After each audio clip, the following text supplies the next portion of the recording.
Entre aproximadamente 1850 e 1930, o Brasil viveu um dos períodos mais intensos de sua história, em termos de conflitos armados e movimentos de contestação política e social. Se durante o período regencial o país fora marcado por numerosas revoltas provinciais que ameaçavam sua própria unidade, a partir da década de 1850 o cenário mudou.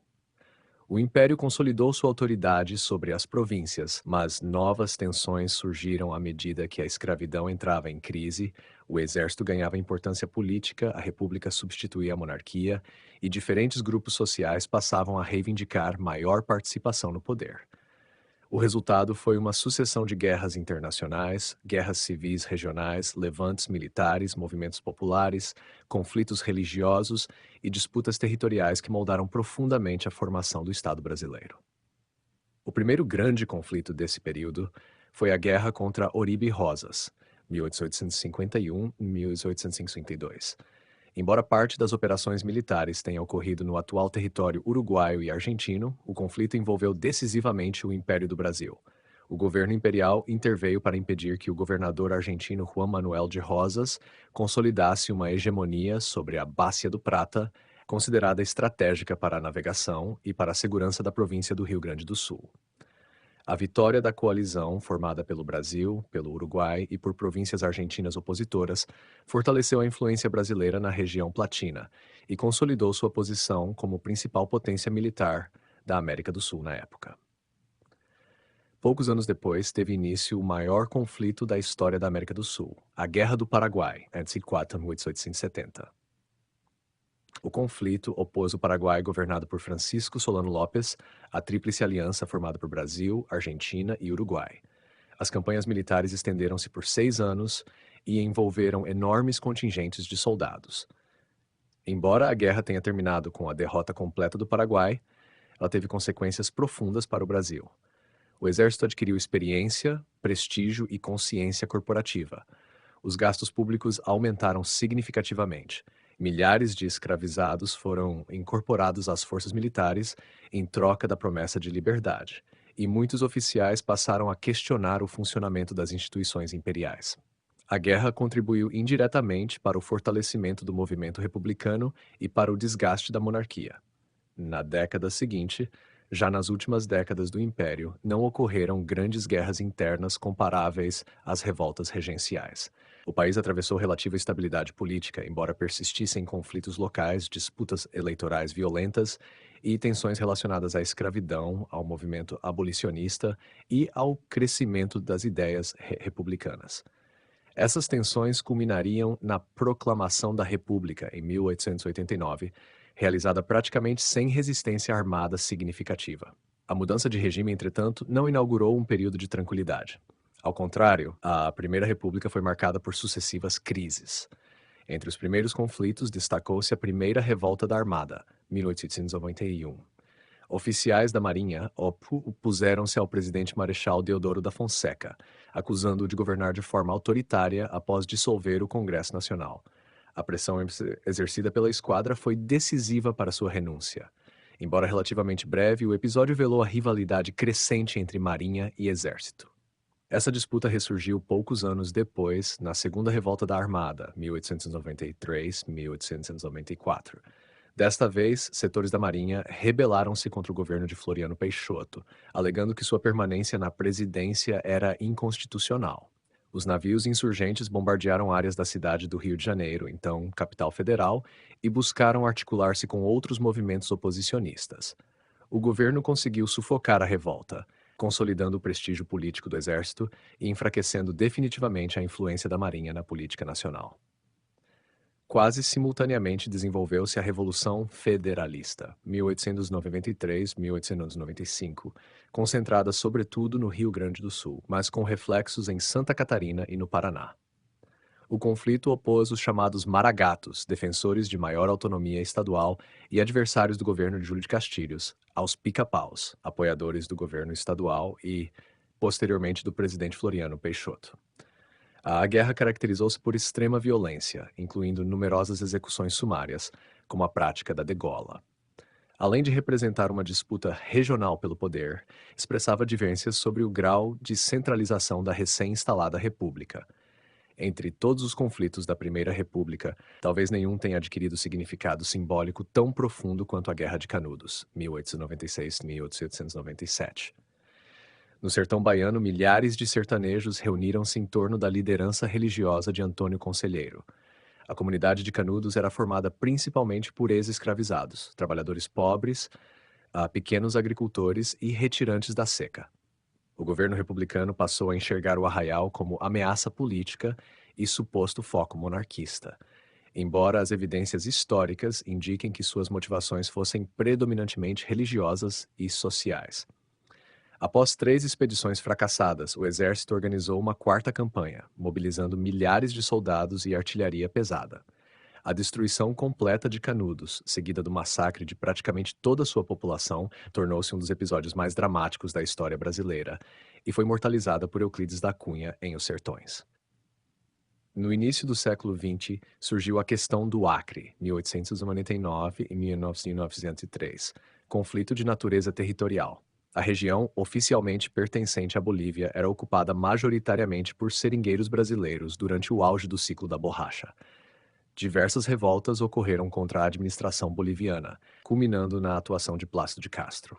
O conflito terminou diplomaticamente com o Tratado de Petrópolis, pelo qual o Brasil adquiriu o território acreano mediante compensação financeira, cessão de pequenas áreas e compromisso de construir a estrada de ferro Madeira-Mamoré. Em 1904, ocorreu a famosa Revolta da Vacina, na cidade do Rio de Janeiro. Embora desencadeada pela vacinação obrigatória contra a varíola, a revolta expressava insatisfação muito mais ampla com reformas urbanas promovidas pelo governo, que demoliam bairros inteiros e removiam populações pobres sem indenização adequada. Durante vários dias houve barricadas, enfrentamentos de rua e tentativas de sublevação militar. O governo reprimiu energicamente o movimento, mas posteriormente reformulou parte da política sanitária. Poucos anos depois, em 1910, explodiu a Revolta da Chibata. Marinheiros, em sua maioria negros e mestiços, rebelaram-se contra os castigos corporais ainda praticados na Marinha Brasileira, especialmente o uso da chibata. Liderados por João Cândido Felisberto, tomaram os principais encouraçados da esquadra e apontaram seus canhões para a capital federal. O governo prometeu anistia e aboliu oficialmente os castigos físicos, mas posteriormente perseguiu muitos dos participantes, revelando as profundas contradições raciais e sociais existentes na República. Entre 1912 e 1916, desenvolveu-se a Guerra do Contestado, um dos maiores conflitos internos da história republicana. O movimento ocorreu na região disputada entre Paraná e Santa Catarina. Camponeses expulsos de suas terras pela construção da ferrovia e pela expansão das empresas madeireiras organizaram comunidades inspiradas por líderes religiosos conhecidos como monges. O governo interpretou essas comunidades como ameaça à ordem pública e enviou sucessivas expedições militares. Após anos de combate, milhares de sertanejos foram mortos. O conflito evidenciou a combinação explosiva entre pobreza rural, concentração fundiária, abandono estatal e religiosidade popular. Na década de 1920, iniciou-se um novo ciclo de revoltas militares conhecido como tenentismo. Jovens oficiais do exército criticavam a corrupção eleitoral, o domínio das oligarquias estaduais e a ausência de reformas políticas. O primeiro grande episódio foi a Revolta dos 18 do Forte de Copacabana, 1922, no Rio de Janeiro. Embora militarmente derrotada, transformou-se em símbolo da oposição ao sistema político vigente. 2 anos depois, ocorreu a Revolta Paulista de 1924, na cidade de São Paulo. Os rebeldes chegaram a controlar parte da capital paulista durante várias semanas. O governo respondeu com intenso bombardeio de áreas urbanas, causando destruição significativa e numerosas vítimas civis. Após abandonar São Paulo, os revoltosos uniram-se a militares vindos do sul. Dessa união nasceu a coluna Prestes, 1925-1927, comandada por Miguel Costa e tendo Luiz Carlos Prestes como principal estrategista militar. Em vez de buscar a conquista imediata do poder, a coluna percorreu aproximadamente 25 mil quilômetros pelo interior do Brasil, evitando confrontos decisivos e difundindo críticas ao sistema político da Primeira República. Embora não tenha provocado uma revolução imediata, contribuiu para desmoralizar o regime oligárquico e influenciou profundamente a geração política que conduziria a Revolução de 1930. Além desses conflitos armados de maior dimensão, ocorreram diversas greves operárias, especialmente entre 1917 e 1919, inspiradas em ideias anarquistas e socialistas trazidas por imigrantes europeus. Embora muitas dessas mobilizações não configurassem guerras propriamente ditas, algumas envolveram confrontos armados entre trabalhadores, polícia e exército, refletindo a crescente urbanização e o surgimento da questão social no Brasil. Observando o conjunto desses acontecimentos, percebe-se que eles podem ser classificados em diferentes categorias. Houve guerras internacionais, representadas pela guerra contra Oribe e Rosas e pela Guerra do Paraguai, guerras civis e regionais, como a Revolução Federalista, revoltas militares, como as revoltas da Armada, a Revolta da Chibata, e os movimentos tenentistas, movimentos populares e urbanos, como a Revolta da Vacina e as grandes greves operárias, conflitos religiosos e messiânicos, exemplificados por Canudos e pelo Contestado, e conflitos territoriais, como a questão do Acre. Em conjunto, esses movimentos mostram que o período compreendido entre 1850 e 1930 foi decisivo para a construção do Brasil moderno. Eles acompanharam a transição da monarquia para a república, a profissionalização das forças armadas, o fim da escravidão, a expansão das fronteiras nacionais, a emergência da classe trabalhadora urbana e a lenta incorporação de novas demandas sociais à vida política. Embora muito diferentes entre si, todos expressaram de alguma forma disputas sobre quem deveria exercer o poder, quais grupos seriam incluídos na nação brasileira e qual modelo de Estado prevaleceria.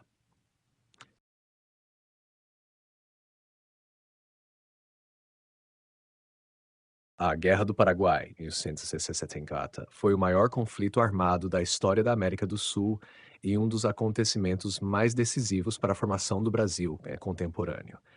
Embora tenha sido travada fora da maior parte do território brasileiro, seus efeitos transformaram profundamente as instituições políticas, militares, econômicas e sociais do Império. A guerra alterou o equilíbrio de poder na região do Prata, fortaleceu o exército como ator político nacional, acelerou a crise da escravidão e contribuiu para o enfraquecimento da monarquia, preparando o caminho para a proclamação da República em 1889. Para compreender suas origens, é necessário considerar a situação política da Bacia do Prata em meados do século XIX. A região era formada por estados relativamente jovens, cujas fronteiras ainda estavam sendo definidas. Brasil, Argentina, Uruguai e Paraguai disputavam influência sobre os rios Paraguai, Paraná e Uruguai, fundamentais para o comércio e a comunicação. O Brasil possuía interesses econômicos importantes no Uruguai, onde muitos brasileiros eram proprietários rurais. A Argentina, por sua vez, buscava consolidar sua unidade nacional após décadas de guerras civis. O Paraguai, governado por Francisco Solano Lopes, havia seguido um modelo de desenvolvimento fortemente centralizado, com significativa intervenção estatal na economia e relativa autonomia em relação às potências europeias. Francisco Solano Lopes acreditava que o fortalecimento brasileiro e argentino poderia comprometer o equilíbrio regional e ameaçar a independência do Paraguai. Quando o Império Brasileiro interveio militarmente no Uruguai em 1864 para apoiar a facção colorada contra o governo Blanco, Lopes interpretou a ação como uma ruptura desse equilíbrio. Em resposta, ordenou a captura do navio brasileiro Marquês de Olinda, que navegava pelo rio Paraguai, levando o novo presidente da província de Mato Grosso. Pouco depois, tropas paraguaias invadiram Mato Grosso. O conflito ampliou-se quando Lopes solicitou autorização ao governo argentino para atravessar a província de Corrientes e atacar o Rio Grande do Sul. O presidente argentino Bartolomé Mitre recusou o pedido. Lopes respondeu invadindo Corrientes, levando a Argentina a entrar na guerra. Pouco depois, Brasil, Argentina e o novo governo uruguaio assinaram o Tratado da Tríplice Aliança, comprometendo-se a derrotar o Paraguai. No início da guerra, o Paraguai possuía vantagens importantes. Seu exército era relativamente bem organizado, disciplinado e mobilizado rapidamente. As forças paraguaias obtiveram êxitos iniciais em Mato Grosso e em parte do Rio Grande do Sul. Entretanto, o país possuía recursos econômicos e demográficos muito inferiores aos da Tríplice Aliança. À medida que o conflito se prolongava, essa diferença tornou-se decisiva. Um dos aspectos fundamentais da guerra foi o domínio dos rios da região. O transporte de tropas e suprimentos dependia quase inteiramente da navegação fluvial. Por isso, a Marinha Brasileira desempenhou papel essencial desde o início da campanha. A vitória brasileira na Batalha Naval do Riachuelo, em 1865, foi um ponto de inflexão. Ao assegurar o controle dos principais rios, limitou a capacidade logística do Paraguai e permitiu o avanço gradual das forças aliadas. As campanhas terrestres seguintes revelaram a enorme dificuldade de combater em terrenos alagadiços, florestas e fortificações cuidadosamente construídas pelos paraguaios. Destacaram-se batalhas extremamente sangrentas, como Tuiuti, considerada uma das maiores da história sul-americana, Curupayty, em que os aliados sofreram pesada derrota, e as sucessivas operações para romper o complexo defensivo de Humaitá, considerado praticamente inexpugnável. Entre os comandantes brasileiros destacou-se inicialmente o presidente argentino Bartolomé Mitre, que exerceu o comando geral das forças aliadas. Posteriormente, assumiram maior protagonismo militares brasileiros, como o Marechal Luiz Alves de Lima e Silva, futuro Duque de Caxias, responsável por reorganizar o exército e conduzir campanhas decisivas. Após sua saída, o comando passou ao príncipe Luís Gastão de Orleans, conde d'Eu, genro de Dom Pedro II, que liderou as operações finais contra as forças paraguaias. À medida que a guerra avançava, o Paraguai sofreu perdas humanas devastadoras. A infraestrutura econômica foi destruída, cidades foram arrasadas e grande parte da população masculina morreu em combate ou em decorrência da fome e das doenças. Ainda hoje existe intenso debate historiográfico sobre o número exato de mortos, mas há consenso de que o conflito representou uma catástrofe demográfica para o Paraguai. O Brasil também enfrentou enormes dificuldades. Manter dezenas de milhares de soldados em campanha durante 6 anos exigiu gastos públicos extraordinários. O governo imperial contraiu empréstimos, principalmente junto a bancos britânicos, ampliando significativamente a dívida pública. O esforço de guerra mobilizou recursos humanos e materiais em escala inédita na história brasileira. Um aspecto particularmente importante foi a composição das tropas brasileiras. No início do conflito, havia expectativa de grande adesão voluntária, mas essa expectativa não se confirmou plenamente. O governo organizou os chamados Voluntários da Pátria, incentivando o alistamento com promessas de prestígio, remuneração e benefícios. Entretanto, também houve recrutamento compulsório em diversas regiões.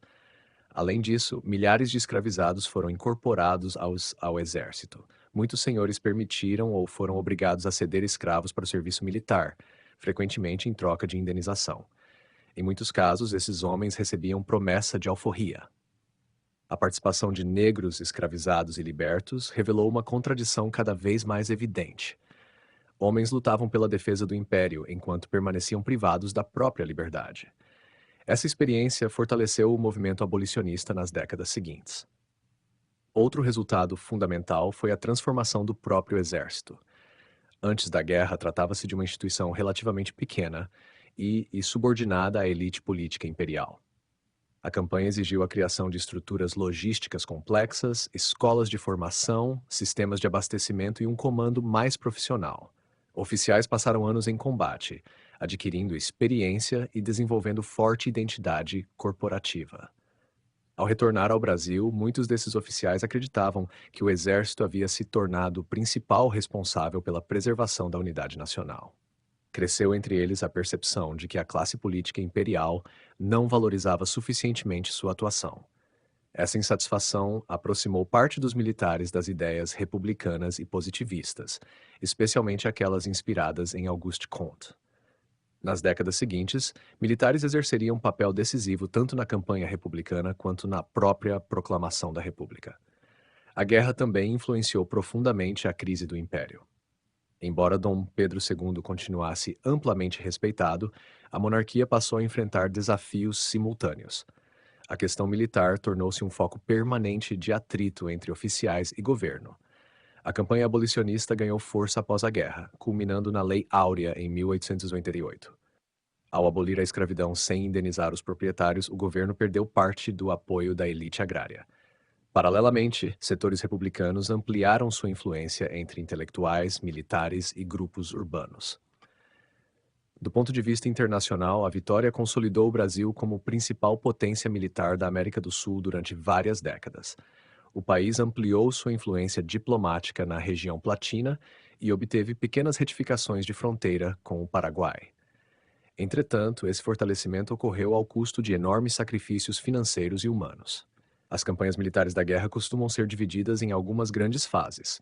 A primeira corresponde às ofensivas paraguaias em Mato Grosso e Corrientes, entre 1864 e 1865. A segunda inicia-se com a reação da Tríplice Aliança, marcada pela vitória naval do Riachuelo e pelo recuo das forças paraguaias. Em seguida, desenvolvem-se as grandes campanhas do sul do Paraguai, incluindo Tuiuti, Curupaiti e o Longo Cerco de Humaitá. A quarta fase compreende o avanço aliado até Assunção, ocupada em 1869. Finalmente ocorre a chamada Campanha da Cordilheira, quando Solano Lopes recusou-se a render-se e continuou resistindo no interior do país até ser morto em combate em Cerro Corá, em 1870, encerrando definitivamente a guerra. A historiografia sobre a Guerra do Paraguai evoluiu significativamente ao longo do tempo. Durante décadas predominou uma interpretação patriótica, que enfatizava o heroísmo militar brasileiro e apresentava Solano Lopes como um expansionista responsável exclusivo pelo conflito. Na segunda metade do século XX, surgiram interpretações revisionistas, algumas atribuindo grande responsabilidade ao imperialismo britânico na origem da guerra. Hoje, a maioria dos historiadores considera essa explicação excessivamente simplificadora. A interpretação predominante procura integrar múltiplos fatores: rivalidades regionais, disputas geopolíticas na Bacia do Prata, interesses nacionais de cada país envolvido, decisões políticas de seus governantes e a dinâmica própria das guerras do século XIX. Assim, a Guerra do Paraguai não foi apenas uma disputa territorial ou diplomática entre quatro países. Ela representou um momento decisivo na história brasileira. Transformou o Exército em uma instituição nacional de primeira grandeza, acelerou a erosão do sistema escravista, aprofundou a crise política da monarquia, fortaleceu correntes republicanas e alterou permanentemente o equilíbrio de poder na América do Sul. Muitos dos acontecimentos que marcaram o Brasil nas 2 décadas seguintes, da abolição da escravidão à proclamação da República, não podem ser plenamente compreendidos sem considerar o impacto profundo desse conflito.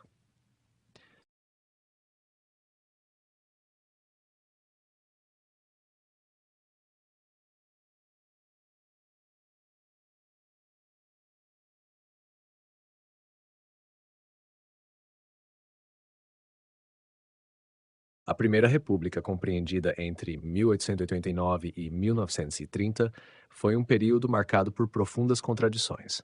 Embora o novo regime proclamasse princípios como federalismo, representação política e modernização do Estado, grande parte da população permaneceu excluída da participação política efetiva. O voto era restrito e frequentemente fraudado. O poder concentrava-se nas oligarquias estaduais e o governo federal recorria com frequência à força militar para manter a ordem. Nesse contexto, surgiram diversos conflitos que expressavam diferentes formas de contestação ao novo regime. Entre eles destacam-se a Revolução Federalista, a Revolta da Armada, a Guerra de Canudos, a Guerra do Contestado e a Revolta da Vacina. Cada um teve causas específicas, mas todos revelam as dificuldades enfrentadas pela República para consolidar sua autoridade e definir o modelo de Estado brasileiro. Logo nos primeiros anos do novo regime, ocorreram duas crises que envolveram diretamente as Forças Armadas. A Revolta da Armada, dividida em dois episódios principais, 1891 e 1893, 1894, refletiu a disputa entre Marinha e Exército pelo protagonismo político após a queda da monarquia. Durante o Império, a Marinha gozava de grande prestígio, mas a República foi proclamada por oficiais do Exército, que passaram a ocupar posição predominante no governo. Na primeira revolta, oficiais da Marinha pressionaram o presidente Marechal Deodoro da Fonseca após ele dissolver o Congresso Nacional. A demonstração de força contribuiu para sua renúncia. Poucos anos depois, uma nova rebelião ocorreu contra o governo do Marechal Floriano Peixoto. Os revoltosos argumentavam que a permanência de Floriano na presidência era inconstitucional, pois novas eleições deveriam ter sido convocadas. O governo respondeu com firmeza, mobilizando o exército e adquirindo navios no exterior para enfrentar os insurgentes. A derrota da Marinha consolidou definitivamente a supremacia política do Exército durante a Primeira República. Enquanto isso, o sul do país era palco da Revolução Federalista, 1893-95.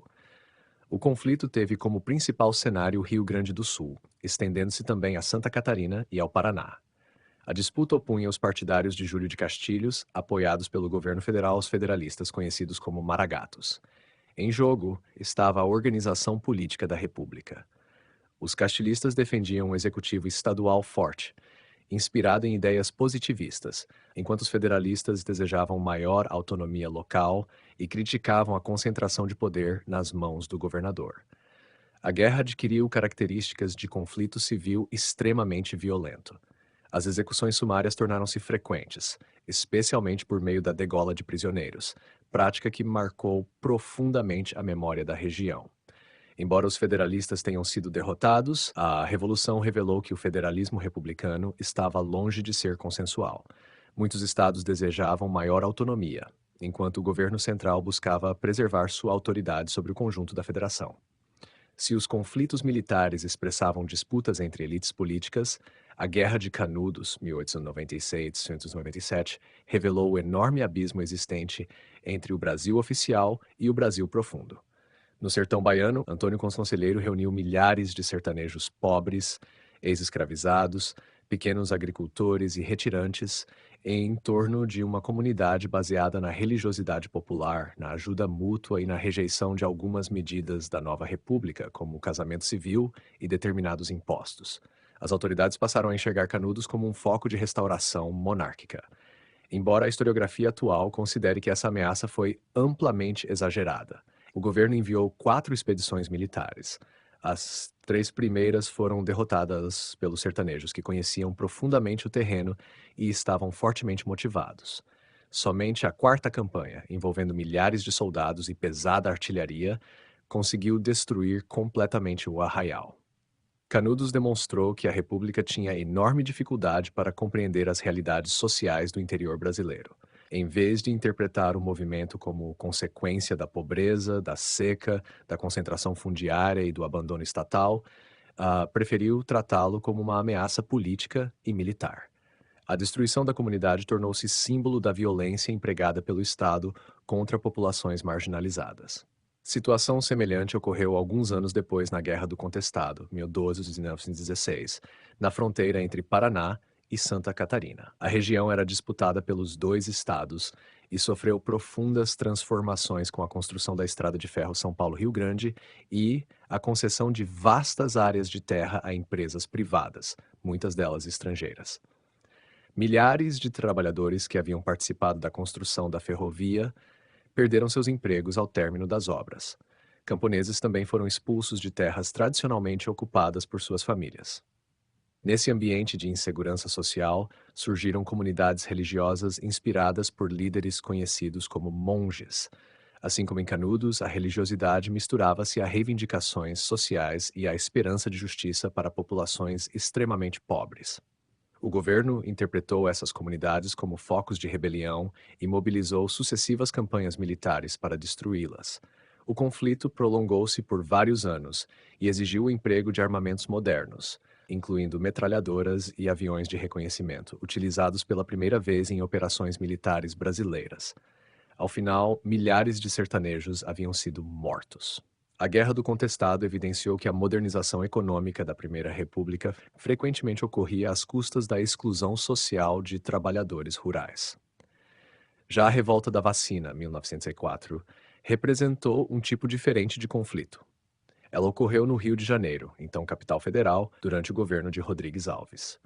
A cidade passava por um amplo processo de reformas urbanas, conduzido pelo prefeito Pereira Passos, e por campanhas sanitárias lideradas pelo médico Oswaldo Cruz. Ruas estreitas eram demolidas, cortiços eram destruídos e milhares de moradores pobres eram removidos para áreas periféricas. Ao mesmo tempo, o governo instituiu a vacinação obrigatória contra a varíola. Embora hoje se saiba da enorme importância dessa medida para a saúde pública, grande parte da população desconfiava da vacina, desconhecia seu funcionamento e via com indignação a possibilidade de agentes públicos entrarem nas residências para fiscalizar sua aplicação. A revolta que se seguiu foi muito mais do que um protesto contra a vacinação. Ela expressava o descontentamento de uma população submetida a remoções forçadas, dificuldades econômicas e ausência de participação política. Barricadas foram erguidas, bondes foram destruídos e ocorreram confrontos entre manifestantes, polícia e exército. Setores militares descontentes tentaram aproveitar a situação para promover um levante político, mas também foram derrotados. Após restabelecer a ordem, o governo suspendeu temporariamente a obrigatoriedade da vacinação, embora a política sanitária tenha sido retomada posteriormente. Analisados em conjunto, esses conflitos revelam diferentes dimensões da crise da Primeira República. A revolta da Armada e a Revolução Federalista mostram disputas entre grupos dirigentes acerca da organização do novo regime e da distribuição do poder entre União e Estados. Canudos e o Contestado evidenciam o profundo abandono das populações rurais, cuja pobreza e religiosidade eram frequentemente interpretadas pelas autoridades como ameaça política. A revolta da vacina demonstra que mesmo os projetos de modernização urbana e sanitária encontravam forte resistência quando eram impostos de maneira autoritária, sem diálogo com a população. Esses episódios também revelam diferentes concepções de cidadania. Para as elites republicanas, modernizar significava fortalecer o Estado, reorganizar as cidades, expandir a economia e consolidar instituições republicanas. Para grande parte da população, porém, a República pouco alterou as condições concretas de vida. O voto permanecia controlado pelo coronelismo, os direitos sociais eram praticamente inexistentes, e a repressão militar era frequentemente utilizada para resolver conflitos políticos e sociais. Outro aspecto comum foi o crescente papel das Forças Armadas. O Exército, fortalecido desde a Guerra do Paraguai, tornou-se o principal instrumento de intervenção do governo federal. Quase todos esses conflitos terminaram com grandes operações militares, evidenciando que a República recorria com frequência ao uso da força para garantir sua autoridade. Ao mesmo tempo, esses movimentos contribuíram para o amadurecimento político do país. A necessidade de enfrentar sucessivas crises revelou as limitações do sistema oligárquico, baseado na chamada política dos governadores e no coronelismo. As tensões acumuladas durante essas décadas alimentaram o surgimento do tenentismo na década de 1920 e prepararam um ambiente político que culminaria na Revolução de 1930. Assim, a Revolução Federalista, a Revolta da Armada, a Guerra de Canudos, a Guerra do Contestado e a Revolta da Vacina não devem ser entendidas como episódios isolados. Em conjunto, elas mostram uma república ainda em construção, marcada por disputas sobre o federalismo, a autoridade do governo central, a participação política, a modernização econômica, a questão social e os limites do uso da força pelo Estado. Esses conflitos ajudaram a definir os rumos do Brasil nas primeiras décadas do século XX e continuam sendo fundamentais para compreender a formação do Estado e da sociedade brasileiros.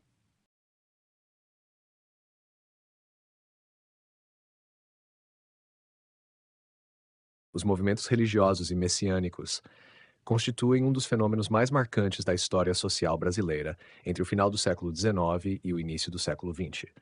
Entre eles destacam-se sobretudo a Guerra de Canudos, 1896 de 1897, e a Guerra do Contestado, 2 e 1916. Ambos ocorreram em regiões interioranas, reuniram populações pobres em torno de líderes religiosos carismáticos e terminaram com violenta repressão do Estado. Durante muito tempo foram interpretados como simples revoltas fanáticas ou monarquistas.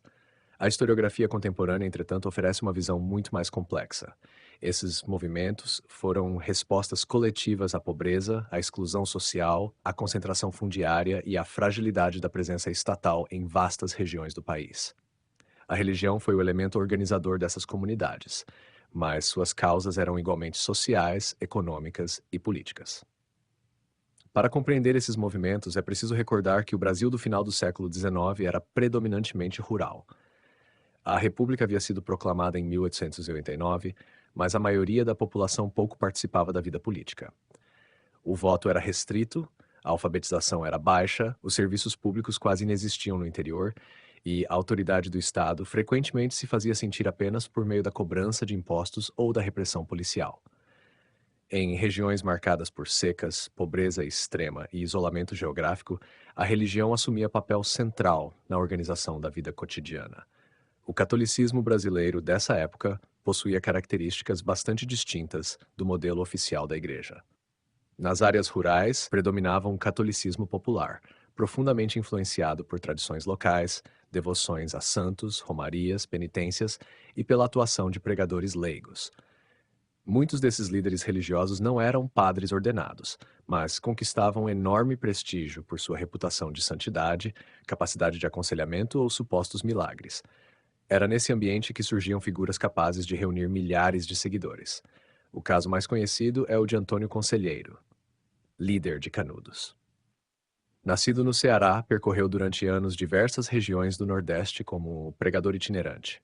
Defendia uma vida austera, a prática da caridade, a oração constante e a fidelidade aos ensinamentos cristãos. Criticava aspectos da modernização republicana, especialmente medidas como o casamento civil e a separação entre igreja e Estado, vistas por muitos sertanejos como afrontas à tradição religiosa. Em torno de Antônio Conselheiro formou-se, no sertão baiano, o Arraial de Belo Monte, conhecido como Canudos. A comunidade cresceu rapidamente porque oferecia algo raro naquela região: estabilidade.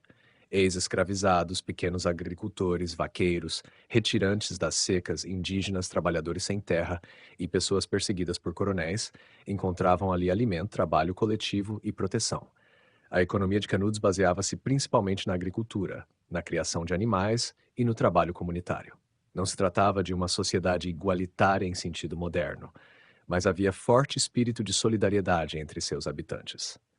Muitos sertanejos enxergavam no arraial uma alternativa concreta às duras condições impostas pelos grandes proprietários rurais. À medida que Canudos crescia, aumentavam também as preocupações das autoridades locais.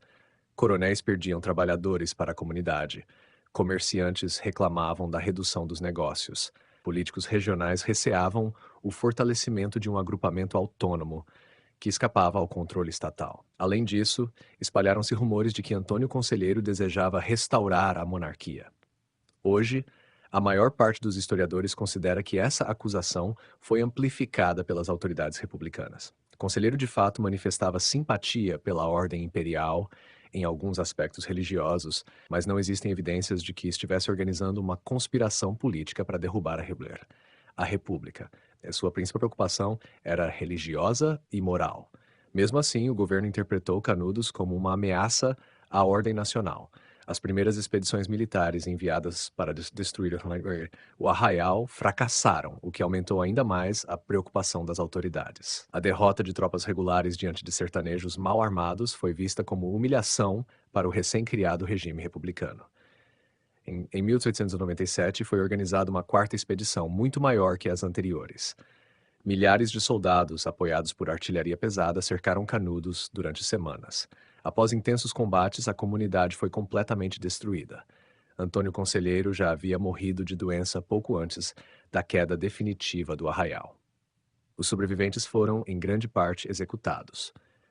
Euclides da Cunha, que acompanhou parte da campanha como correspondente de guerra, registrou esse episódio em Os Sertões, obra que se tornou um dos grandes clássicos da literatura e da historiografia brasileiras. Pouco mais de uma década depois, outro grande movimento religioso surgiria na região disputada entre Paraná e Santa Catarina, a Guerra do Contestado. Embora apresente semelhanças com Canudos, o Contestado possuía características próprias. A região enfrentava graves problemas fundiários.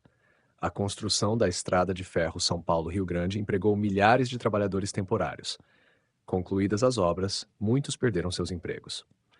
Ao mesmo tempo, grandes companhias madeireiras e ferroviárias receberam concessões de vastas áreas de terra, expulsando pequenos poceiros que ali viviam havia décadas. Nesse ambiente de insegurança econômica, cresceram movimentos religiosos inspirados por figuras conhecidas como monges. O mais famoso foi José Maria, que se apresentava como continuador de uma tradição iniciada por outros líderes religiosos populares. Seus seguidores acreditavam que ele realizava curas, profecias e milagres. Após sua morte, em 1912, difundiu-se entre muitos sertanejos a crença de que José Maria retornaria para estabelecer um reino de justiça e paz. Essa expectativa tinha forte componente milenarista. isto é, a esperança de uma transformação radical da sociedade por intervenção divina. Os seguidores organizaram comunidades relativamente autônomas, semelhantes às de Canudos. Nessas comunidades predominavam o trabalho coletivo, a intensa religiosidade e a resistência às autoridades estaduais e às empresas que ocupavam suas terras. O governo interpretou essas comunidades como foco de rebelião armada. Durante 4 anos, sucessivas campanhas militares tentaram destruir os redutos do movimento. Diferentemente de Canudos, o conflito ocorreu em regiões de mata fechada, favorecendo táticas de guerrilha. A repressão foi extremamente dura. O exército utilizou armamentos modernos, metralhadoras e, pela primeira vez em operações militares brasileiras, aviões para reconhecimento. Ao final da guerra, milhares de sertanejos haviam morrido. Comparando Canudos e o Contestado, percebe-se uma série de elementos comuns. Ambos surgiram em regiões periféricas, onde o Estado era praticamente ausente. Em ambos, a população era composta majoritariamente por pequenos agricultores, trabalhadores pobres, ex-escravizados ou seus descendentes, poceiros e pessoas marginalizadas pela economia nacional. Em ambos os casos, a religião funcionava como linguagem por meio da qual essas populações interpretavam seus sofrimentos e alimentavam a esperança de uma sociedade mais justa. Os líderes religiosos ofereciam não apenas orientação espiritual, mas também organização comunitária, solidariedade e sentido para uma existência marcada pela pobreza. Entretanto, havia diferenças importantes. Canudos desenvolveu-se principalmente em torno da liderança pessoal de Antônio Conselheiro, cuja autoridade era amplamente reconhecida por seus seguidores. Já no Contestado, após a morte de José Maria, o movimento tornou-se mais descentralizado, surgindo diversos chefes religiosos e militares ao longo do conflito. As causas econômicas também apresentavam diferenças. Em Canudos predominavam a seca, o latifúndio e a pobreza crônica do sertão nordestino. No Contestado, o elemento central foi a disputa pela terra, provocada pela expansão ferroviária e madeireira. Outra distinção refere-se ao contexto político. Canudos ocorreu nos primeiros anos da República, quando o novo regime ainda buscava afirmar sua legitimidade. O Contestado desenvolveu-se em uma república já consolidada institucionalmente, mas ainda incapaz de responder às demandas sociais do interior do país. A violência empregada pelo Estado em ambos os casos pode ser explicada por vários fatores. Em primeiro lugar, havia uma percepção de que qualquer comunidade organizada fora do controle das autoridades representava ameaça à soberania estatal. A jovem república desejava demonstrar capacidade para impor sua autoridade em todo o território nacional. Em segundo lugar, muitos dirigentes interpretavam esses movimentos por meio de teorias raciais e evolucionistas então populares. Intelectuais influenciados pelo positivismo e pelo darwinismo social frequentemente consideravam o sertanejo um indivíduo atrasado, incapaz de compreender a civilização moderna. Essa visão contribuiu para justificar políticas de repressão em vez de negociação. Também havia interesses econômicos envolvidos. Tanto em Canudos quanto no Contestado, grandes proprietários rurais e empresas privadas tinham razões para desejar a eliminação dessas comunidades, que interferiam na disponibilidade de mão de obra e na ocupação das terras.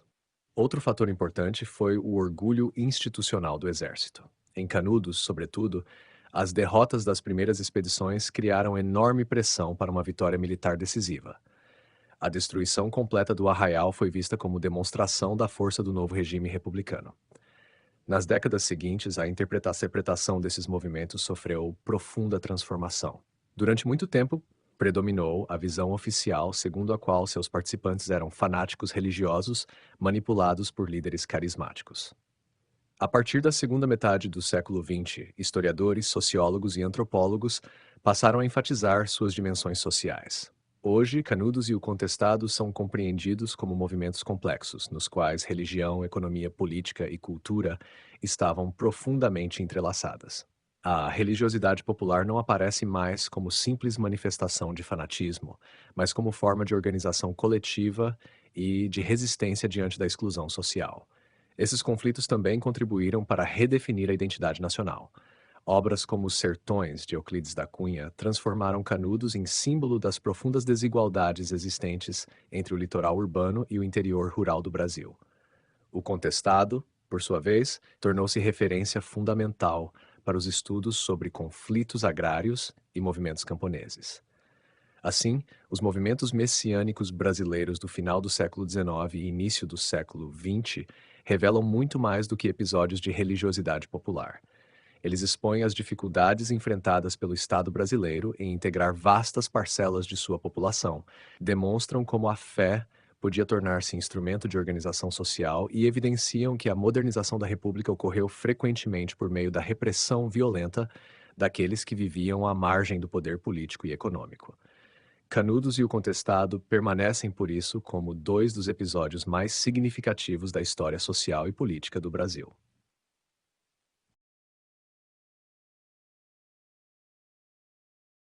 As revoltas militares da Primeira República constituem um dos capítulos mais importantes da história política brasileira.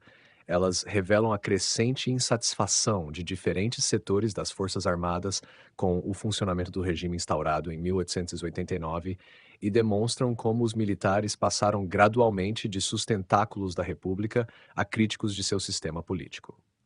Entre os movimentos mais significativos destacam-se a Revolta da Chibata, 1910, a Revolta dos 18 do Forte de Copacabana, 1922, a Revolta Paulista de 1924 e a Coluna Prestes, 1925 e 1927. Embora possuíssem naturezas distintas, a primeira ocorrendo na Marinha e as demais ligadas principalmente ao Exército, todas contribuíram para desgastar o regime oligárquico da Primeira República e preparar o ambiente político que culminaria na Revolução de 1930. Para compreender esses movimentos, é preciso recordar as características da chamada República Oligárquica. Formalmente, o Brasil possuía uma Constituição liberal, eleições periódicas e um sistema federativo. Na prática, entretanto, a política era dominada pelas oligarquias estaduais, especialmente as de São Paulo e Minas Gerais, dentro do arranjo conhecido como Política dos Governadores. O voto era aberto, permitindo o controle exercido pelos coronéis sobre os eleitores, e as fraudes eleitorais eram frequentes. Muitos oficiais jovens das Forças Armadas consideravam esse sistema profundamente corrupto e incapaz de promover o desenvolvimento nacional. Antes do surgimento do tenentismo propriamente dito, ocorreu a Revolta da Chibata, em 1910, um movimento bastante diferente dos demais. Enquanto os levantes tenentistas eram liderados por jovens oficiais do exército, a Revolta da Chibata foi organizada por marinheiros, em sua maioria negros e mestiços, muitos deles filhos ou netos de escravizados. Embora a escravidão tivesse sido abolida mais de 20 anos antes, a disciplina na Marinha permanecia marcada por práticas herdadas do período escravista. Castigos corporais continuavam sendo aplicados, especialmente a chibata, um chicote utilizado para punir marinheiros considerados indisciplinados. Em novembro de 1910, após um marinheiro receber centenas de chibatadas, a indignação transformou-se em rebelião. Sob a liderança de João Cândido Felisberto, conhecido posteriormente como Almirante Negro, os revoltosos tomaram controle dos mais modernos encouraçados da esquadra brasileira, entre eles o Minas Gerais e o São Paulo. Apontando seus canhões para a cidade do Rio de Janeiro, exigiram o fim dos castigos físicos, melhores condições de trabalho e anistia aos participantes da revolta. O governo do presidente Marechal Hermes da Fonseca aceitou inicialmente as reivindicações e aprovou a anistia. Pouco tempo depois, porém, muitos líderes foram presos, expulsos da Marinha ou mortos. João Cândido sobreviveu, mas passou anos perseguido e marginalizado. Embora não tivesse objetivos de transformação política nacional, a Revolta da Chibata revelou profundas desigualdades raciais e sociais existentes nas Forças Armadas e na sociedade brasileira. Pouco mais de uma década depois, surgiu um movimento de natureza completamente distinta, o tenentismo. O nome deriva do fato de que muitos de seus participantes eram tenentes ou jovens capitães do exército. Esses oficiais haviam recebido formação técnica relativamente moderna nas escolas militares e acreditavam que o exército deveria desempenhar papel importante na regeneração moral da República. É importante destacar que os tenentistas não constituíam um grupo ideologicamente homogêneo. Havia diferenças significativas entre seus integrantes. Alguns defendiam reformas democráticas, outros eram favoráveis a um Estado mais centralizado e forte. Poucos possuíam programas econômicos detalhados. Apesar dessas diferenças, compartilhavam algumas críticas fundamentais ao regime oligárquico. Entre suas principais reivindicações destacavam-se a moralização da administração pública, o combate às fraudes eleitorais, o voto secreto, maior centralização do Estado Nacional, expansão da educação pública e fortalecimento das instituições federais. Não pretendiam inicialmente implantar uma revolução social, mas reformar profundamente o funcionamento da República. O primeiro grande episódio tenentista foi a Revolta dos 18 do Forte de Copacabana, em julho de 1922. O contexto político era extremamente tenso. O presidente eleito, Arthur Bernardes, enfrentava forte oposição militar após a divulgação de cartas atribuídas a ele que insultavam oficiais do exército. Embora posteriormente tenham surgido dúvidas sobre a autenticidade desses documentos, eles contribuíram para aumentar o clima de confronto. Na madrugada de 5 de julho de 1922, militares do Forte de Copacabana rebelaram-se contra o governo. Esperavam apoio de outras unidades militares, mas esse apoio praticamente não ocorreu. Cercados pelas forças governamentais, decidiram abandonar o forte. Dos participantes iniciais, apenas 18 homens, 17 militares e um civil, seguiram marchando pela Avenida Atlântica em direção às tropas legalistas. Sabiam que dificilmente venceriam. Sua marcha possuía enorme valor simbólico. Representava um protesto contra o regime político existente. Quase todos morreram durante o combate. Apenas os tenentes Eduardo Gomes e Siqueira Campos sobreviveram gravemente feridos. Apesar da derrota militar, o episódio transformou-se em símbolo da resistência ao sistema oligárquico. 2 anos mais tarde, em julho de 1924, ocorreu a Revolta Paulista, o maior levante militar da Primeira República até então. Desta vez, os rebeldes conseguiram controlar grande parte da cidade de São Paulo durante cerca de 3 semanas. O governo federal respondeu com um intenso bombardeio da capital paulista. Pela primeira vez, uma grande cidade brasileira sofreu ataques de artilharia em larga escala contra áreas urbanas ocupadas por rebeldes. Muitos edifícios foram destruídos, centenas de civis morreram e milhares de pessoas abandonaram a cidade. Percebendo que seria impossível manter suas posições, os insurgentes retiraram-se para o interior do estado e, posteriormente, encontraram forças rebeldes vindas do Rio Grande do Sul. Da união desses grupos nasceu a coluna Miguel Costa Prestes, mais conhecida simplesmente como Coluna Prestes. Embora Luiz Carlos Prestes tenha se tornado sua figura mais famosa, o comando político e militar era compartilhado com Miguel Costa e outros oficiais. A coluna adotou uma estratégia completamente diferente das revoltas anteriores. Em vez de tentar conquistar imediatamente o poder, passou a deslocar-se continuamente pelo interior do Brasil.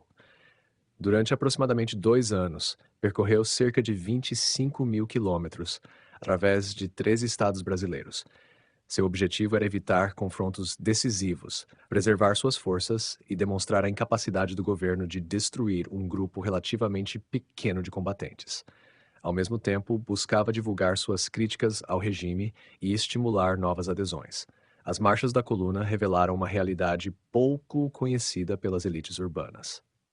Prestes e seus companheiros atravessaram regiões extremamente pobres, observaram a precariedade das comunicações, a concentração fundiária, a ausência de escolas, hospitais e infraestrutura básica. Essa experiência influenciaria profundamente o pensamento político de muitos de seus integrantes. Apesar da enorme repercussão nacional, a coluna nunca conseguiu desencadear uma insurreição generalizada. Em 1927, diante da impossibilidade de alcançar seus objetivos militares, atravessou a fronteira e encerrou sua marcha no exílio. Entre seus principais líderes destacam-se João Cândido Felisberto, na Revolta da Chibata, Eduardo Gomes e Siqueira Campos, na Revolta dos 18 do Forte, Isidoro Dias Lopes, principal comandante da Revolta Paulista, Miguel Costa, comandante da Força Paulista após sua retirada da capital, e Luiz Carlos Prestes, cuja habilidade estratégica durante a marcha lhe valeu o apelido de Cavaleiro da Esperança. As reivindicações desses movimentos variavam conforme o contexto. A Revolta da Chibata concentrava-se principalmente na eliminação dos castigos corporais e na melhoria das condições de vida dos marinheiros. Já o tenentismo possuía objetivos políticos mais amplos.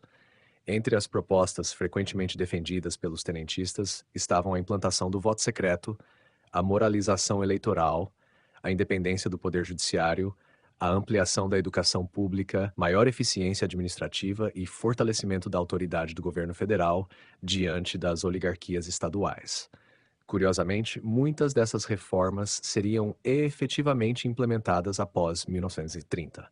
Embora todos esses movimentos tenham sido derrotados militarmente, seu impacto político foi enorme. Eles demonstraram que setores importantes das próprias Forças Armadas haviam perdido confiança no sistema político vigente. Ao mesmo tempo, enfraqueceram a imagem de estabilidade da República Oligárquica. Durante a década de 1920, sucessivas crises econômicas agravaram ainda mais a situação.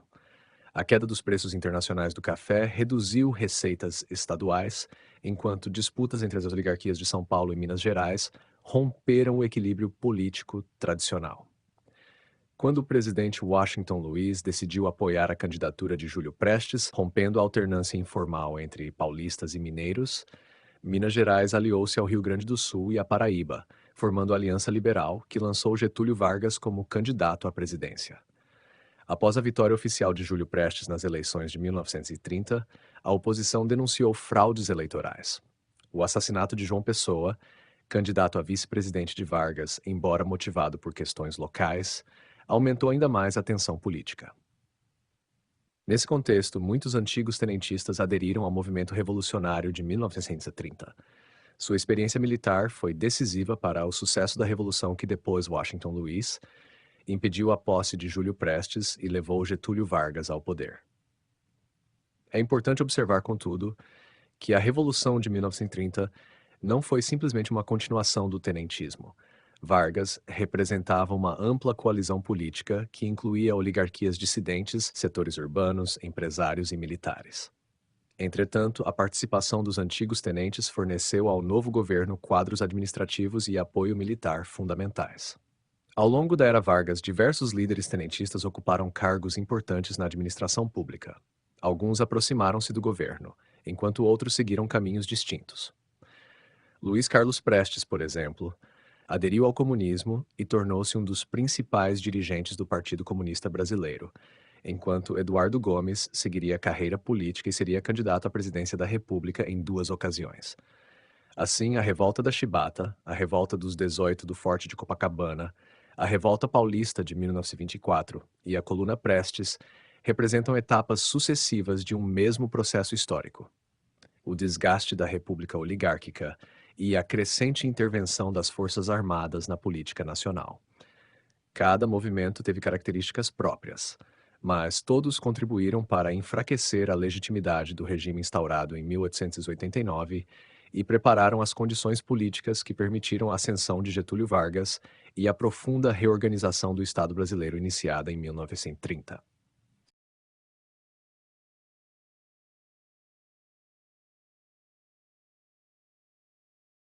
Entre o final do século XIX e 1930, o Brasil passou por profundas transformações econômicas e sociais.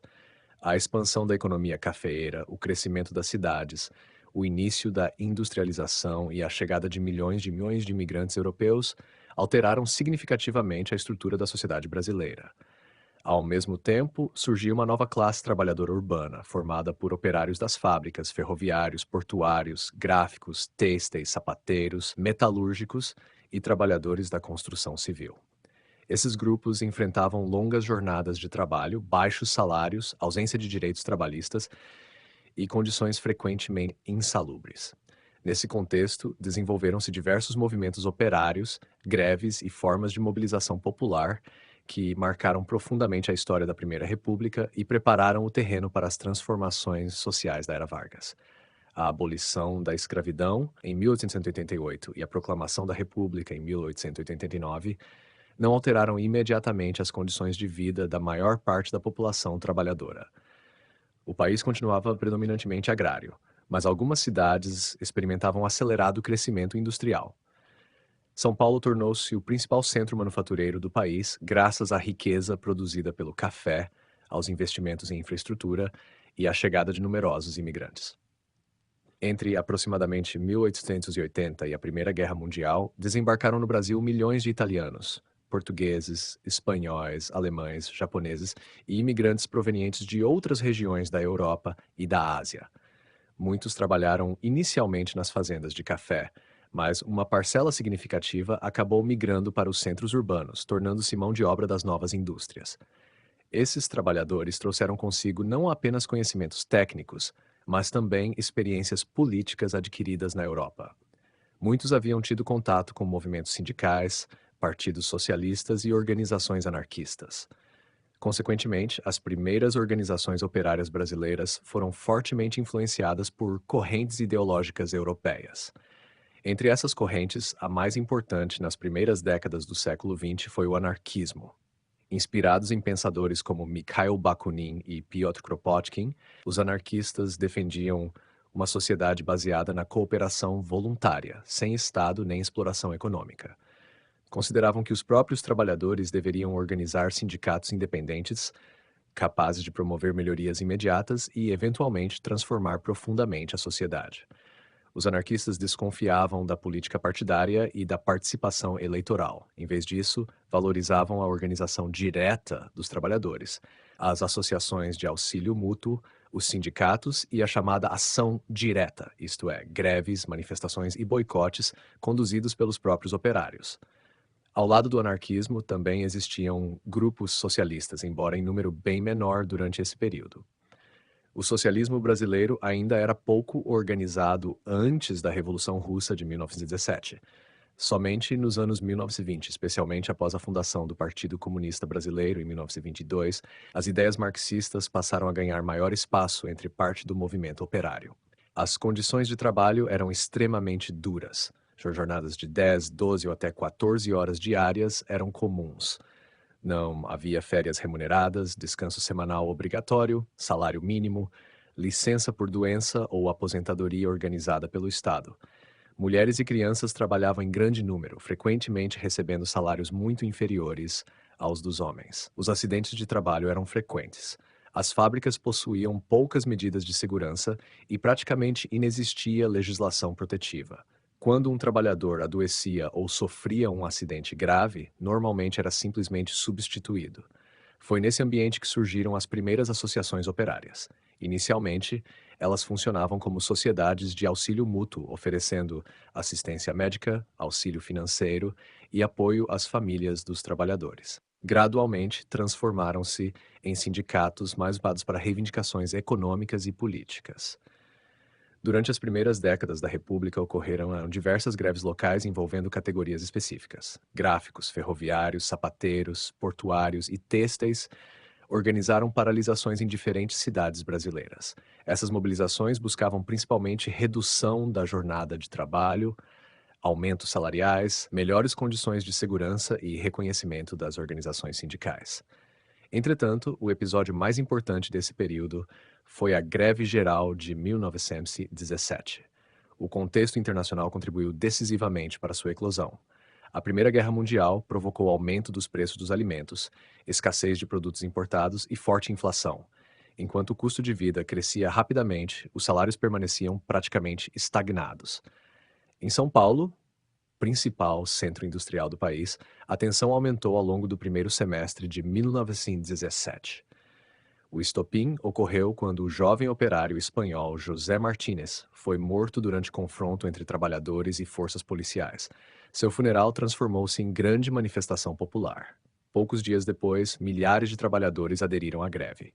Em pouco tempo, praticamente toda a atividade industrial paulistana foi paralisada. A mobilização espalhou-se para outras cidades, especialmente Rio de Janeiro, Porto Alegre, Santos e Recife. Pela primeira vez, o Brasil assistia a uma greve de dimensão verdadeiramente nacional. As reivindicações dos grevistas eram relativamente concretas.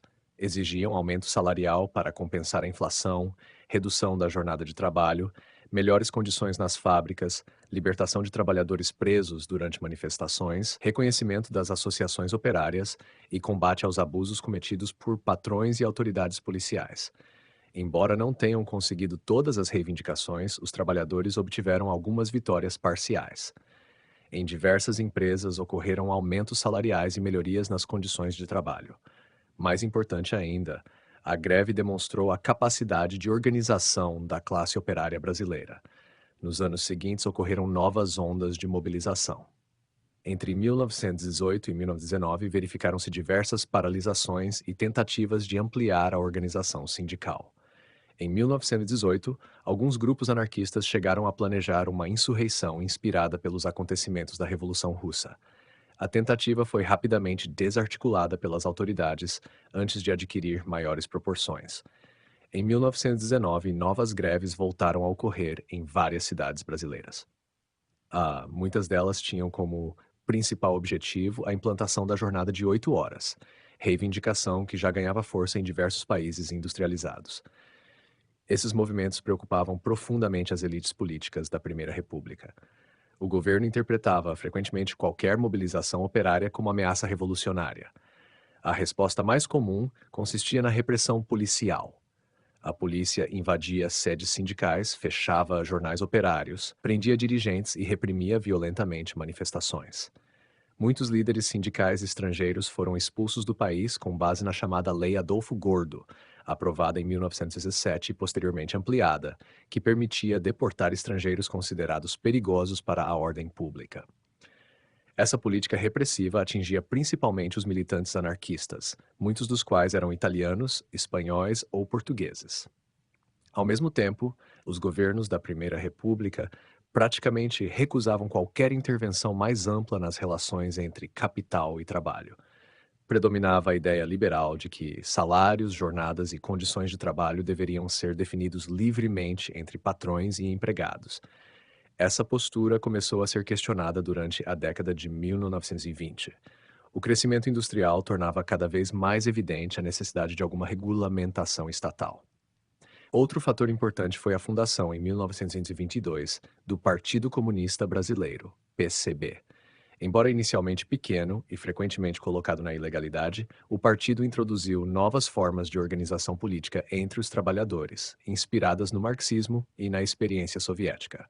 Ao contrário dos anarquistas, os comunistas valorizavam a atuação partidária, a centralização organizacional e a conquista do poder político como caminho para transformar a sociedade.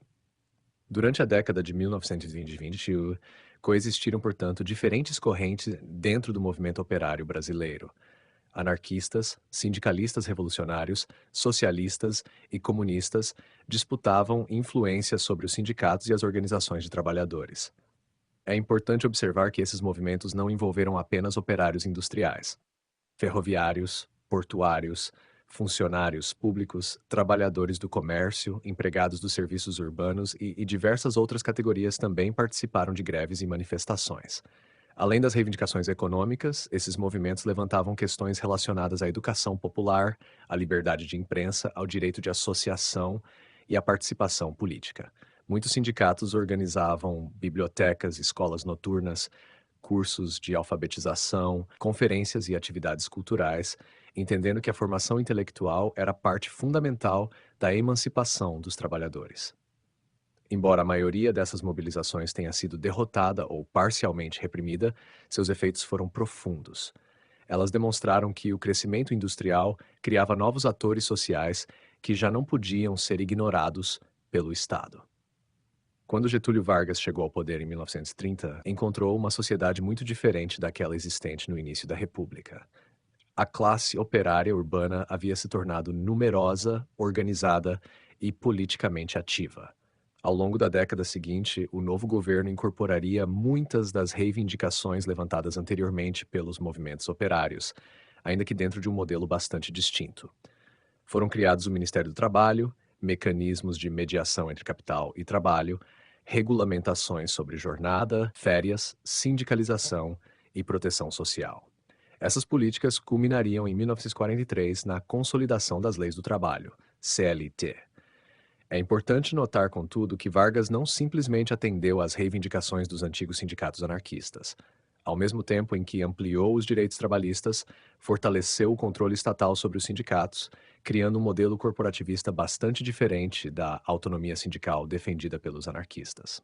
Sob uma perspectiva histórica mais ampla, os conflitos operários entre o final do século XIX e 1930 representam o nascimento da chamada questão social no Brasil.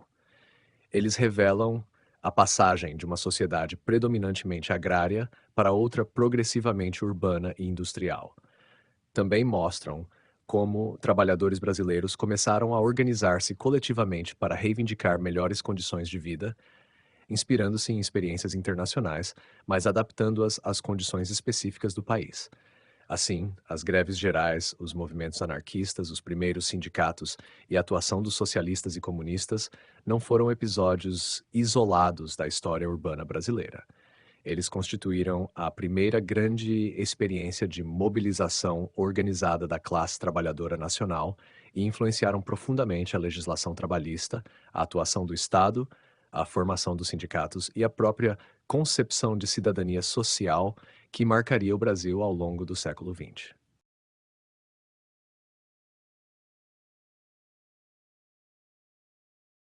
Ao longo da segunda metade do século XIX e das primeiras décadas do século XX, o território brasileiro passou por um importante processo de consolidação de suas fronteiras. Diferentemente de muitos países da América Hispânica, cujos limites permaneceram objeto de guerras prolongadas, o Brasil conseguiu resolver a maior parte de suas disputas territoriais por meio da diplomacia. Ainda assim, alguns conflitos armados e movimentos insurrecionais desempenharam papel decisivo nesse processo. Entre eles, destacam-se sobretudo a questão do Acre, mas também outros conflitos de fronteira ocorridos durante a Guerra do Paraguai, além de tensões menores em regiões limítrofes. Esses episódios contribuíram tanto para a expansão territorial do país, quanto para o fortalecimento da autoridade do Estado Nacional sobre áreas remotas. Quando o Império Brasileiro consolidou-se após as revoltas regenciais em meados do século XIX, grande parte das fronteiras estabelecidas pelos tratados luso-espanhóis ainda não estava plenamente ocupada ou administrada. Em muitas regiões amazônicas, pantaneiras e sulinas, a presença efetiva do Estado era reduzida. A ocupação ocorria mais por meio de populações locais, comerciantes, militares de fronteira e exploradores, do que pela atuação permanente do governo central. A primeira grande experiência que evidenciou a importância estratégica dessas fronteiras foi a Guerra do Paraguai, 1864-70. Embora seu objetivo principal não fosse a conquista territorial, o conflito mostrou a vulnerabilidade das regiões fronteiriças brasileiras. A invasão paraguaia da então província de Mato Grosso ocorreu justamente porque a presença militar brasileira naquela região era pequena. Fortes isolados e guarnições reduzidas não conseguiram impedir o avanço inicial das tropas de Francisco Solano Lopes. Esse episódio levou o governo imperial a reconhecer a necessidade de fortalecer a defesa das fronteiras interiores. Após o término da guerra, o Brasil obteve pequenas retificações territoriais em sua fronteira com o Paraguai, especialmente na região correspondente ao atual sul do Mato Grosso do Sul. Mais importante do que o ganho territorial em si, foi a decisão de ampliar a presença permanente do Estado nessas áreas, por meio da instalação de quartéis, melhoria das comunicações fluviais e fortalecimento da administração provincial. Entretanto, o conflito territorial mais importante desse período foi, sem dúvida, a questão do Acre, ocorrida entre 1899 e 1903. Sua origem encontra-se no extraordinário crescimento da economia da borracha durante o final do século XIX. A invenção do pneu inflável e a expansão da indústria automobilística aumentaram enormemente a demanda internacional por látex amazônico. A região do Acre, rica em seringueiras, pertencia oficialmente à Bolívia, conforme tratados internacionais firmados anteriormente. Entretanto, era muito mais acessível a partir dos rios brasileiros do que pelas regiões andinas bolivianas. Como consequência, milhares de brasileiros, principalmente nordestinos, atraídos pelo ciclo da borracha, instalaram-se espontaneamente na área. Em poucas décadas, a população brasileira tornou-se amplamente majoritária no território acreano. Esses seringueiros organizavam a produção, estabeleciam povoados e desenvolviam relações econômicas quase exclusivamente com cidades brasileiras, como Manaus e Belém. A Bolívia, percebendo a importância econômica da região, tentou exercer efetivamente sua soberania.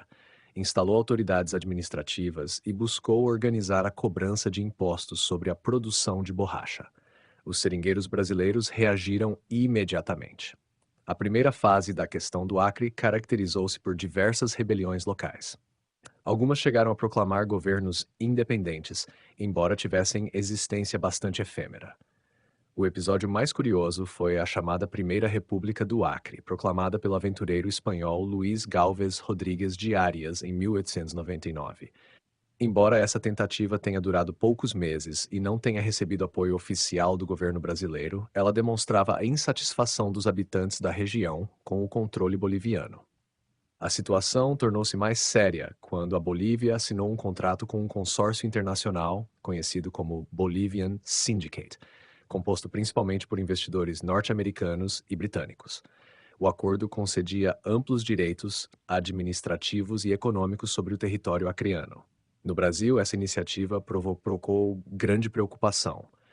Temia-se que uma empresa estrangeira passasse a controlar uma região considerada estratégica da Amazônia. Foi nesse contexto que surgiu a liderança de Plácido de Castro. Antigo militar gaúcho, Plácido de Castro organizou um movimento armado composto principalmente por seringueiros brasileiros. Entre 1902 e 1903, suas forças derrotaram sucessivamente as guarnições bolivianas instaladas no Acre. Embora o governo brasileiro oficialmente mantivesse posição diplomática cautelosa, acompanhava atentamente os acontecimentos. Tornava-se cada vez mais evidente que a população local desejava integrar-se ao Brasil. Em vez de transformar o conflito em guerra aberta contra a Bolívia, o governo brasileiro, sob a liderança diplomática do Barão do Rio Branco, optou pela negociação. Essa decisão revelou uma característica marcante da política externa brasileira nas primeiras décadas da República: a preferência pela solução diplomática sempre que possível. As negociações culminaram na assinatura do Tratado de Petrópolis, em 1903. Pelo acordo, a Bolívia reconheceu a incorporação do Acre ao Brasil. Em compensação, recebeu indenização financeira, pequenas áreas territoriais em outras regiões e o compromisso brasileiro de construir a estrada de ferro Madeira-Mamoré, destinada a facilitar o escoamento da produção boliviana até o rio Amazonas. O Tratado de Petrópolis é frequentemente considerado uma das maiores vitórias diplomáticas da história brasileira. O país ampliou significativamente seu território sem enfrentar uma guerra internacional de grandes proporções. Além do Acre, outras disputas fronteiriças foram solucionadas nesse mesmo período. No extremo norte, existia uma antiga controvérsia com a Guiana Francesa sobre a região do Amapá. Em 1895, ocorreu um confronto conhecido como Questão do Amapá, quando forças francesas e habitantes locais entraram em choque. A disputa foi submetida à arbitragem internacional. Em 1900, o governo suíço decidiu favoravelmente ao Brasil, reconhecendo sua soberania sobre a maior parte da área contestada. Também houve importantes negociações com a Grã-Bretanha relativas à Guiana Britânica, com os Países Baixos em relação ao Suriname e com diversos países sul-americanos. Grande parte dessas negociações foi conduzida pelo Barão do Rio Branco entre 1902 e 1912. Embora muitas delas não envolvessem combates militares, consolidaram definitivamente os limites internacionais do Brasil, praticamente como existem até hoje. Sob o ponto de vista interno, esses conflitos também estimularam a presença do Estado em regiões até então pouco integradas ao restante do país. Após a incorporação do Acre, por exemplo, tornou-se necessário criar estruturas administrativas, instalar autoridades civis, organizar sistemas judiciais, ampliar a arrecadação de impostos e melhorar os meios de transporte. A expansão das linhas telegráficas, liderada por Marechal Cândido Rondon durante as primeiras décadas do século XX, integrou diversas áreas do Centro-Oeste e da Amazônia ao restante do território nacional. Embora sua missão não estivesse diretamente ligada à questão do Acre, fazia parte do mesmo esforço de ocupação efetiva das fronteiras. Esses processos também fortaleceram o papel do Exército. A experiência da Guerra do Paraguai já havia demonstrado a importância estratégica das regiões fronteiriças. Nas décadas seguintes, aumentou a construção de quartéis, fortalezas e postos militares em áreas distantes dos grandes centros urbanos. Ao mesmo tempo, o governo federal passou a desenvolver maior capacidade administrativa sobre territórios anteriormente pouco controlados. É importante observar que a consolidação territorial não ocorreu apenas por meio da ação militar. A diplomacia brasileira desempenhou papel absolutamente central nesse processo. Sob a liderança do Barão do Rio Branco, o país adotou sistematicamente princípios como respeito aos tratados internacionais, utilização da arbitragem e negociação bilateral. Essa estratégia permitiu ao Brasil praticamente dobrar sua influência sobre regiões fronteiriças sem recorrer às guerras de conquista que marcaram a história de muitos outros países. Naturalmente, esse processo também teve custos humanos significativos.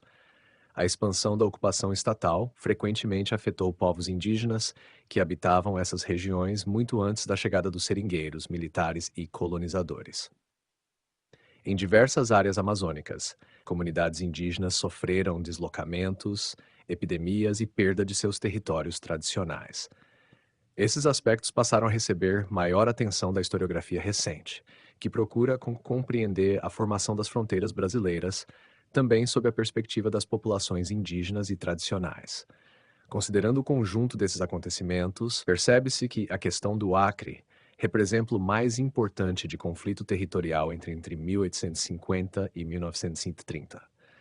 Ela demonstrou que a ocupação efetiva do território podia tornar-se mais importante do que os tratados antigos, evidenciou a importância econômica da Amazônia durante o ciclo da borracha e consolidou a reputação internacional da diplomacia brasileira.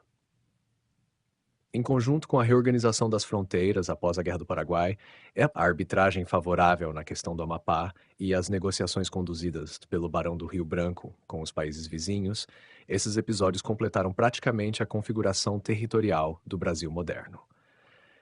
Ao mesmo tempo, fortaleceram a presença do Estado Nacional em regiões antes periféricas, ampliaram a capacidade administrativa da União e consolidaram a imagem do Brasil como um país que, na maior parte de sua história, preferiu resolver suas disputas de fronteira por meio da negociação diplomática em vez da guerra aberta.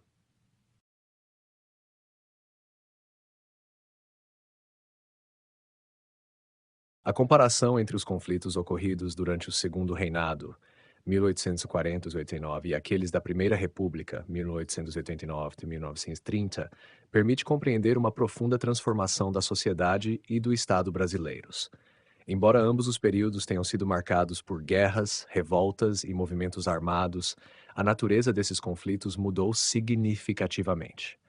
No Segundo Reinado, predominavam guerras internacionais, entre as disputas pela consolidação do Estado imperial e rebeliões localizadas contra a autoridade da monarquia. Na Primeira República, por sua vez, os conflitos passaram a refletir as tensões de uma sociedade rápida transformação, marcada pela urbanização, pela industrialização, pela crise do sistema oligárquico, pelo surgimento da classe operária, pela reorganização das forças armadas e pelas profundas desigualdades sociais do campo. A primeira grande diferença diz respeito às causas dos conflitos. Durante o Segundo Reinado, após o encerramento das revoltas regenciais, o Império alcançou um grau de estabilidade política até então inédito. A autoridade do governo central estava relativamente consolidada e a maior parte das províncias aceitava a legitimidade da monarquia. Assim, os principais conflitos do período decorreram sobretudo da política externa e da posição estratégica do Brasil na Bacia do Prata. A guerra contra Uribe e Rosas e, posteriormente, a Guerra do Paraguai inserem-se nesse contexto. Eram guerras motivadas por disputas diplomáticas, estratégicas e territoriais envolvendo estados soberanos. O objetivo do governo imperial era preservar a livre navegação dos rios platinos, impedir o surgimento de uma potência regional dominante e proteger seus interesses econômicos e políticos no Uruguai e na Argentina. Mesmo quando havia conflitos internos, como alguns episódios de resistência local ou tensões ligadas ao movimento abolicionista, eles não ameaçavam seriamente a estabilidade geral do império. Na Primeira República, ao contrário, a origem dos conflitos tornou-se muito mais diversificada. Alguns movimentos nasceram de disputas políticas entre grupos dirigentes, como a Revolução Federalista e a Revolta da Armada. Outros resultaram da exclusão social e da pobreza extrema, como Canudos e o Contestado. Houve ainda revoltas provocadas pelas políticas de modernização urbana, como a Revolta da Vacina, movimentos de trabalhadores urbanos, como as grandes greves operárias, e revoltas militares inspiradas pelo desejo de reformar o sistema político, como o tenentismo.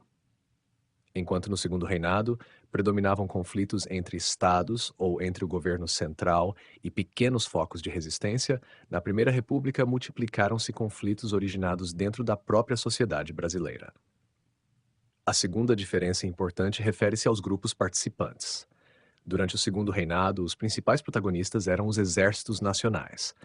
Na Guerra do Paraguai, por exemplo, enfrentaram-se forças militares organizadas do Brasil, Paraguai, Argentina e Uruguai. Embora milhares de civis tenham sido afetados, tratava-se essencialmente de uma guerra entre estados. O exército imperial era formado por soldados profissionais, voluntários, guardas nacionais e, durante a guerra, também por milhares de escravizados libertados para servir nas campanhas militares. Já na Primeira República, a composição dos movimentos tornou-se muito mais heterogênea. Canudos reuniu sertanejos pobres, ex-escravizados, pequenos agricultores e retirantes da seca. O contestado foi formado por poceiros, trabalhadores ferroviários desempregados e camponeses expulsos de suas terras.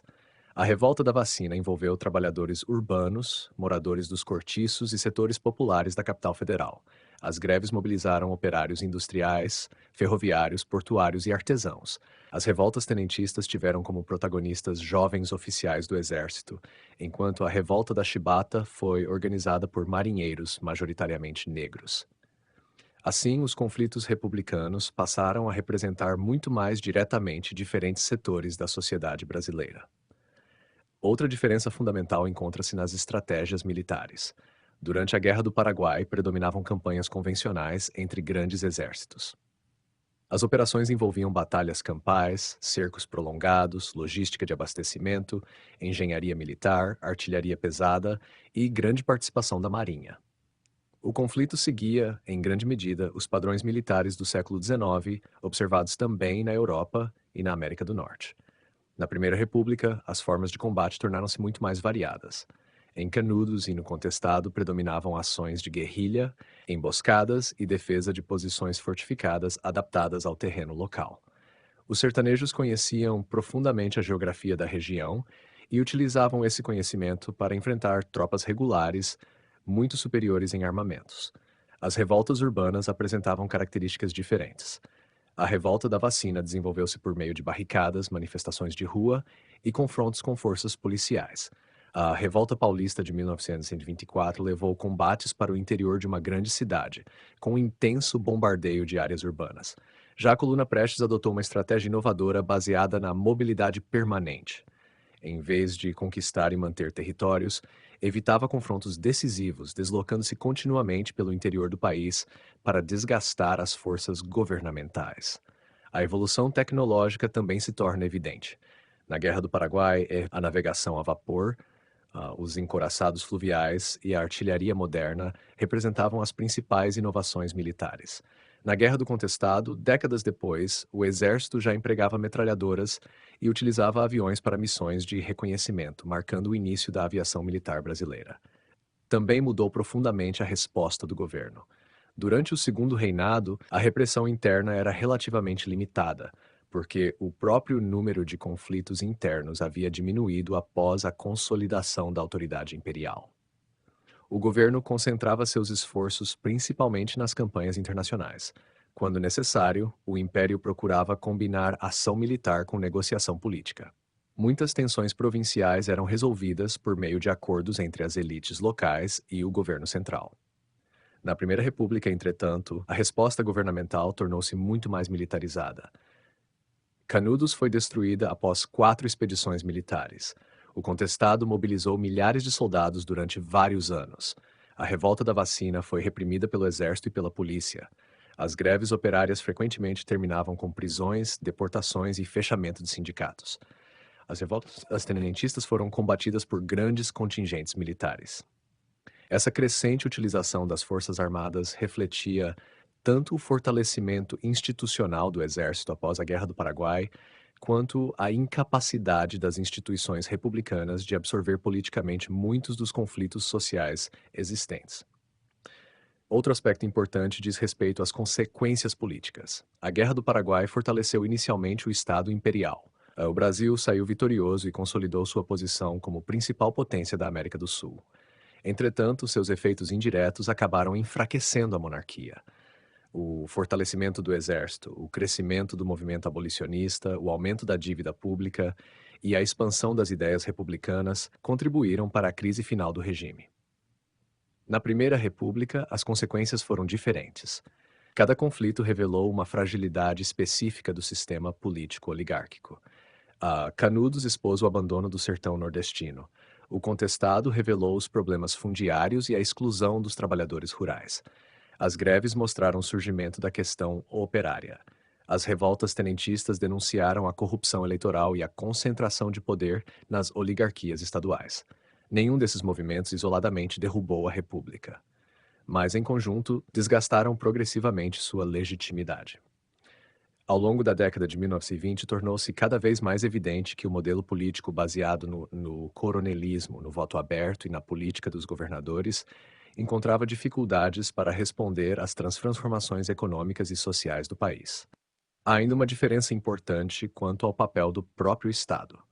No segundo reinado, o principal desafio consistia em consolidar um Estado nacional relativamente estável após décadas de conflitos provinciais.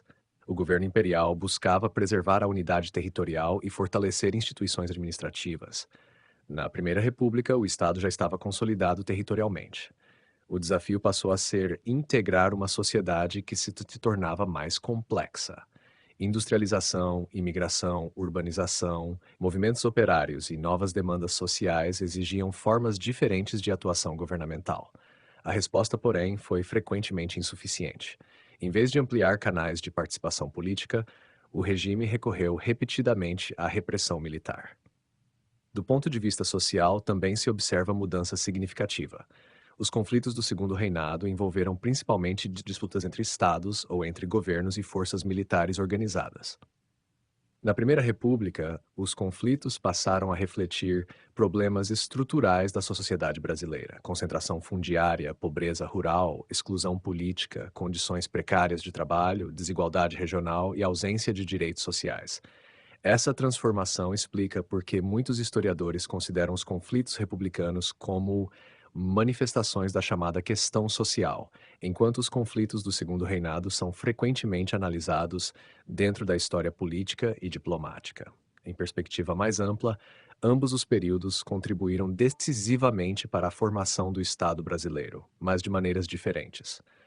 O Segundo Reinado consolidou a unidade nacional, fortaleceu as instituições imperiais e projetou o Brasil como potência regional após a Guerra do Paraguai. A Primeira República revelou os limites desse Estado diante de uma sociedade em rápida transformação. Seus numerosos conflitos mostraram que a consolidação territorial e institucional não era suficiente. Era necessário enfrentar também as profundas desigualdades sociais, ampliar a participação política e modernizar as instituições. As dificuldades em responder a esses desafios explicam, em grande medida, porque a Revolução de 1930 pôs fim à República Oligárquica e inaugurou uma nova etapa da história brasileira, marcada por um Estado mais centralizado e mais atuante na vida econômica e social.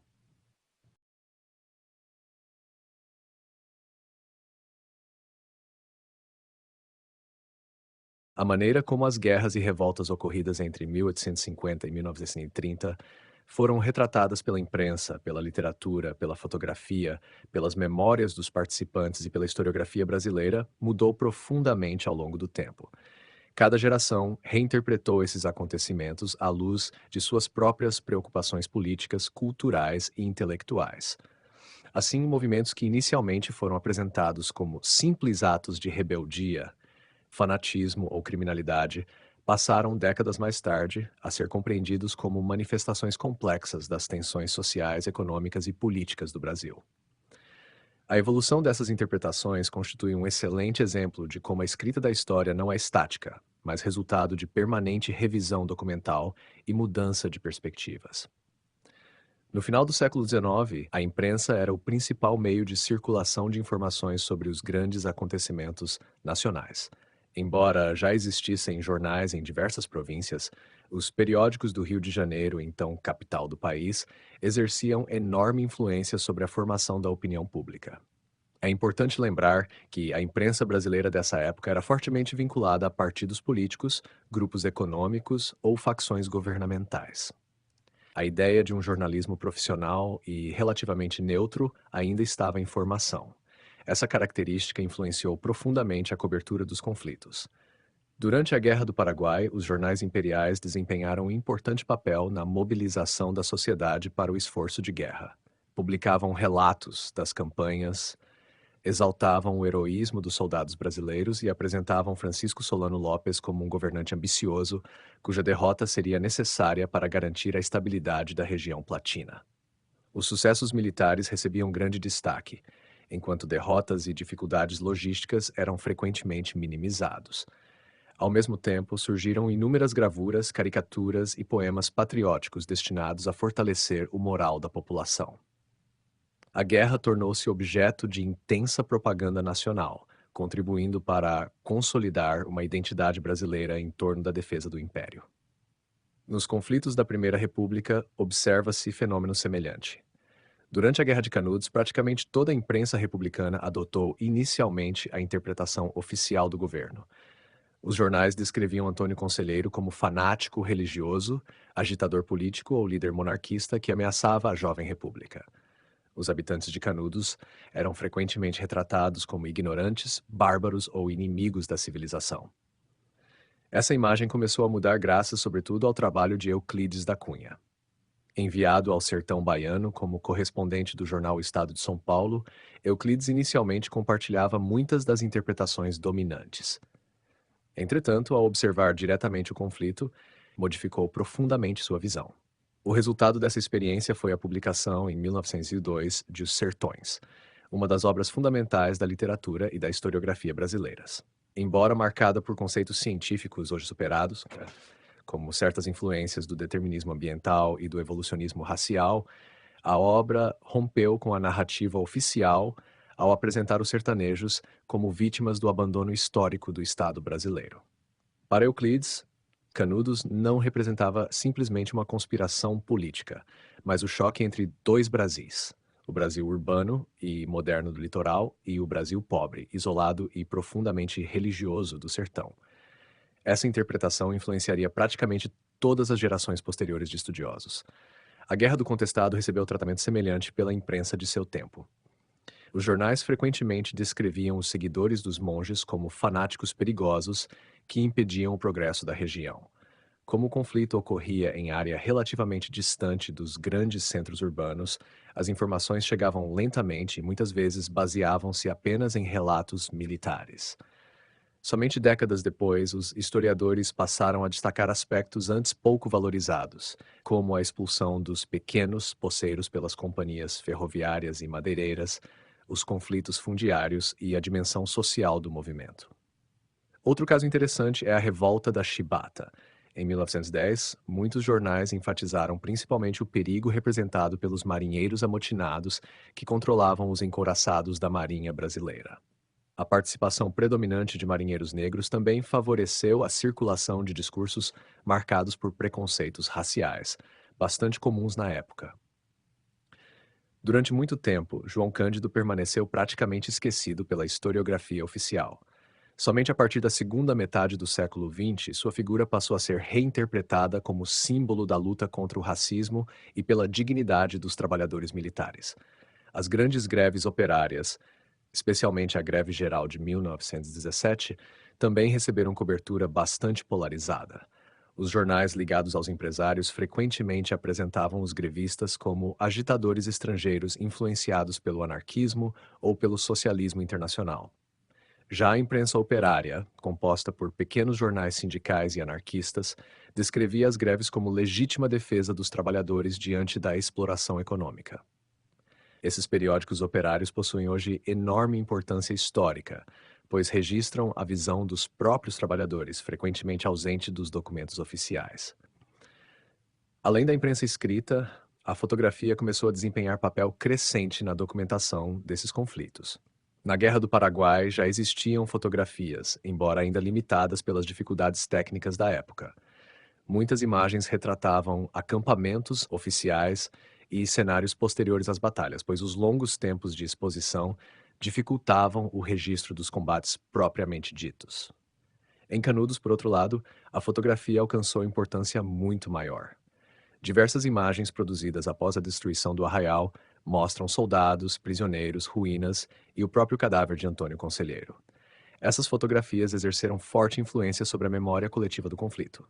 Ao mesmo tempo, revelam como o olhar fotográfico da época estava profundamente associado à perspectiva dos vencedores, uma vez que praticamente não existem registros produzidos pelos próprios sertanejos. Também a memória dos participantes constitui fonte histórica fundamental.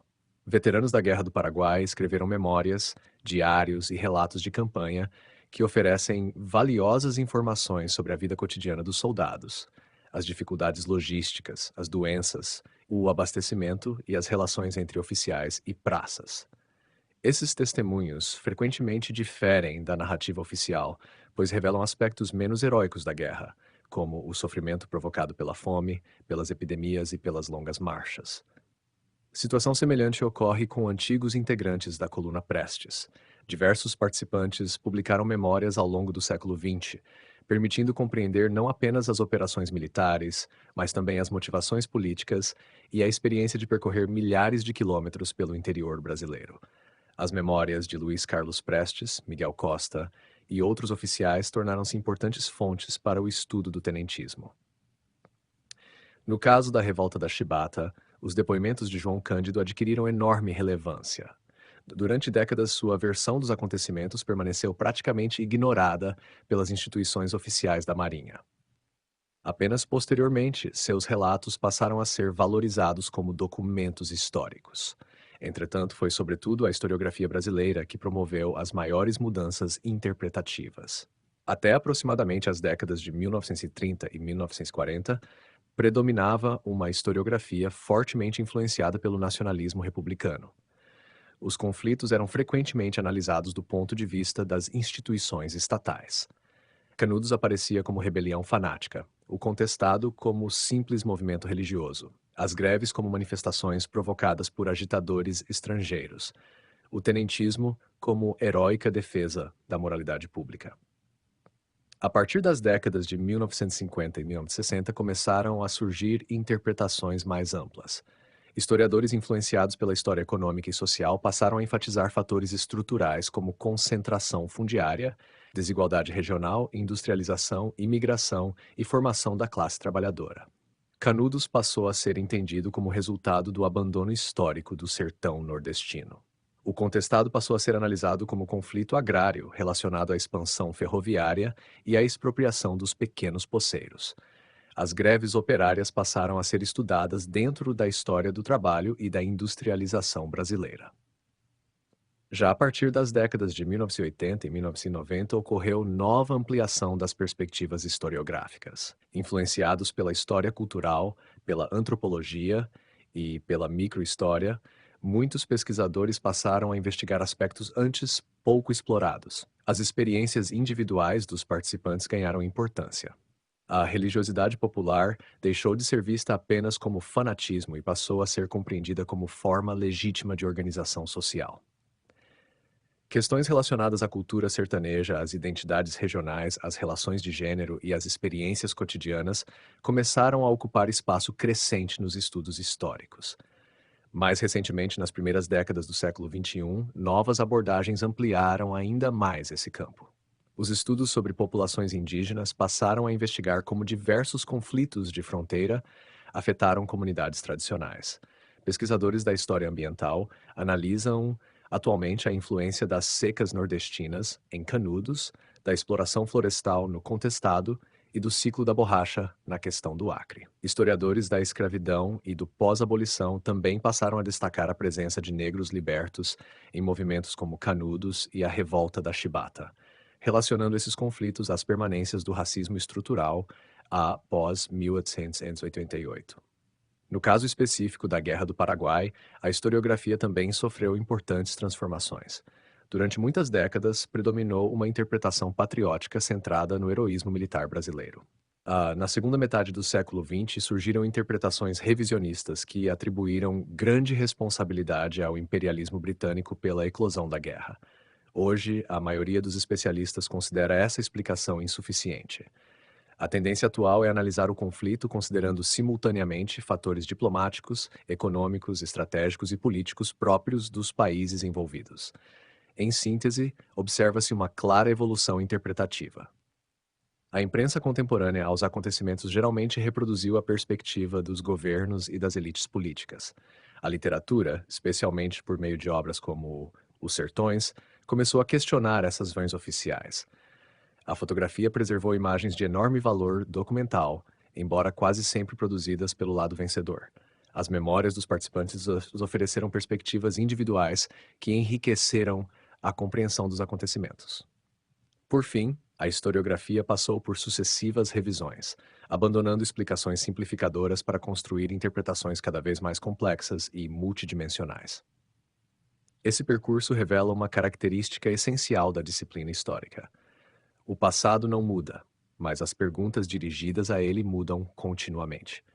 À medida que novos documentos são descobertos, novas metodologias são desenvolvidas e novas preocupações surgem na sociedade. Guerras e revoltas como Canudos, Contestado, a Guerra do Paraguai, a Revolta da Chibata ou as greves operárias passam a ser compreendidas sob perspectivas mais amplas.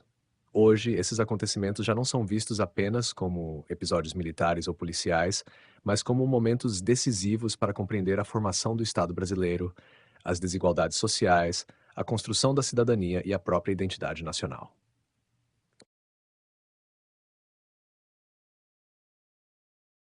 Considerados em conjunto, os conflitos ocorridos entre aproximadamente 1850 e 1930 constituem um dos processos históricos mais importantes para compreender a formação do Brasil moderno. Nesse intervalo de 80 anos, o país passou da consolidação do Segundo Reinado para a crise da monarquia, da abolição da escravidão para a república, de uma sociedade predominantemente agrária para outra progressivamente urbana e industrial, e de um Estado ainda em construção para um governo nacional muito mais centralizado. Guerras internacionais, revoltas militares, movimentos messiânicos, conflitos de fronteira, greves operárias e levantes populares contribuíram, cada um à sua maneira, para redefinir a estrutura do Estado, o papel das Forças Armadas, a relação entre governo e sociedade, a organização política da República, a questão agrária e a própria identidade nacional. Um dos efeitos mais duradouros desses conflitos foi o fortalecimento do Estado brasileiro. Em meados do século XIX, embora o Império já tivesse superado a maior parte das revoltas regenciais, sua presença efetiva ainda era limitada em muitas regiões do território nacional. A Guerra do Paraguai demonstrou a necessidade de aperfeiçoar a administração pública, ampliar a capacidade logística do governo, fortalecer os sistemas de transporte e desenvolver instituições permanentes capazes de mobilizar recursos em escala nacional. Nas décadas seguintes, esse processo continuou. A incorporação do Acre, a consolidação das fronteiras conduzida pelo Barão do Rio Branco e a expansão da administração federal sobre regiões antes pouco integradas fortaleceram significativamente a capacidade do Estado de exercer autoridade sobre praticamente todo o território brasileiro.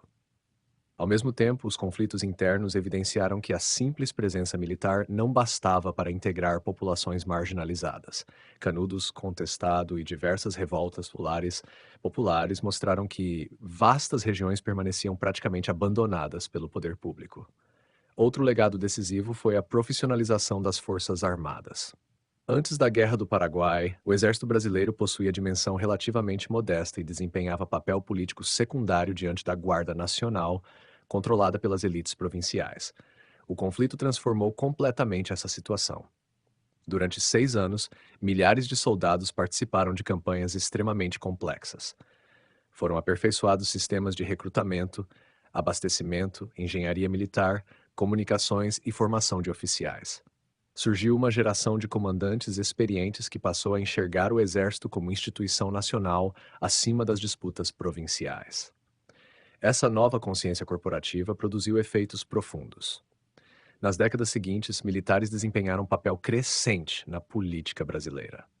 A proclamação da República foi conduzida por oficiais do Exército. Posteriormente, ocorreram a Revolta da Armada, os movimentos tenentistas e, finalmente, a Revolução de 1930. Ao longo de todo esse período, consolidou-se a ideia de que as Forças Armadas possuíam não apenas função militar, mas também responsabilidade pela preservação da unidade nacional e pela modernização do país. Essa concepção influenciaria profundamente a história brasileira durante grande parte do século XX. Os conflitos também transformaram a relação entre governo e sociedade. Durante o Segundo Reinado, o governo imperial mantinha contato relativamente limitado com grande parte da população rural. A administração pública era pequena e a vida cotidiana das comunidades interioranas dependia muito mais das autoridades locais, dos coronéis e da igreja do que do Estado central. Os conflitos da Primeira República revelaram os limites desse modelo. Canudos e Contestado demonstraram que comunidades inteiras podiam organizar-se praticamente à margem das instituições oficiais. As greves operárias evidenciaram o surgimento de uma classe trabalhadora urbana que exigia direitos antes inexistentes. A revolta da vacina mostrou que políticas públicas, mesmo quando cientificamente corretas, encontravam forte resistência se fossem implementadas de forma autoritária e sem diálogo com a população. Esses acontecimentos ensinaram ao Estado brasileiro que governar significava muito mais do que manter a ordem por meio da força militar. Embora essa aprendizagem tenha ocorrido lentamente, ela contribuiu para o desenvolvimento posterior de políticas sociais, trabalhistas e sanitárias mais abrangentes. No plano político, esses conflitos também influenciaram profundamente a organização da República. A Primeira República estruturava-se sobre o federalismo, a política dos governadores e o coronelismo. Em teoria, os estados possuíam ampla autonomia. Na prática, o sistema favorecia o predomínio das oligarquias estaduais, especialmente de São Paulo e Minas Gerais. As sucessivas revoltas militares denunciaram justamente os limites desse modelo. Os tenentistas criticavam a fraude eleitoral, o voto aberto, a corrupção administrativa e a excessiva descentralização do poder. Embora derrotados militarmente, seus programas influenciaram muitas reformas implementadas após 1930. O voto secreto, a justiça eleitoral, maior centralização administrativa e fortalecimento do governo federal tornaram-se características marcantes do período inaugurado por Getúlio Vargas. Nesse sentido, pode-se afirmar que muitos dos objetivos políticos defendidos pelos tenentes acabaram sendo parcialmente ao novo Estado brasileiro. Outro tema profundamente marcado por esses conflitos foi a questão agrária. Canudos e Contestado revelaram problemas estruturais relacionados à distribuição da terra. Em Canudos, milhares de sertanejos fugiam da seca, da pobreza e da concentração fundiária existente no Nordeste. No Contestado, pequenos poceiros eram expulsos por grandes empresas ferroviárias e madeireiras que recebiam concessões governamentais. Embora o Estado tenha reprimido ambos os movimentos, suas causas permaneceram. Ao longo do século XX, a concentração fundiária continuou gerando conflitos rurais, tornando-se um dos principais temas da história política brasileira. Nesse sentido, Canudos e Contestado anteciparam problemas que continuariam presentes durante décadas. Os conflitos urbanos produziram efeitos igualmente importantes. As greves operárias entre 1917 e 1919 demonstraram que a industrialização criava novos sujeitos políticos. Operários passaram a organizar sindicatos, jornais, associações culturais e movimentos reivindicatórios. Embora inicialmente reprimidos, esses movimentos alteraram definitivamente a relação entre capital e trabalho. Quando Getúlio Vargas assumiu o poder, encontrou uma classe trabalhadora urbana muito mais organizada do que aquela existente no início da República. Grande parte da legislação trabalhista criada durante a década de 1930 e consolidada posteriormente na Consolidação das Leis do Trabalho, CLT, pode ser compreendida como resposta às reivindicações acumuladas durante essas décadas anteriores. Outro legado fundamental refere-se à identidade nacional. A Guerra do Paraguai foi talvez o primeiro conflito capaz de mobilizar brasileiros de praticamente todas as províncias em torno de um objetivo comum. Pela primeira vez, soldados provenientes de diferentes regiões combateram lado a lado durante vários anos. Essa experiência fortaleceu os sentimentos de pertencimento nacional que antes eram relativamente frágeis.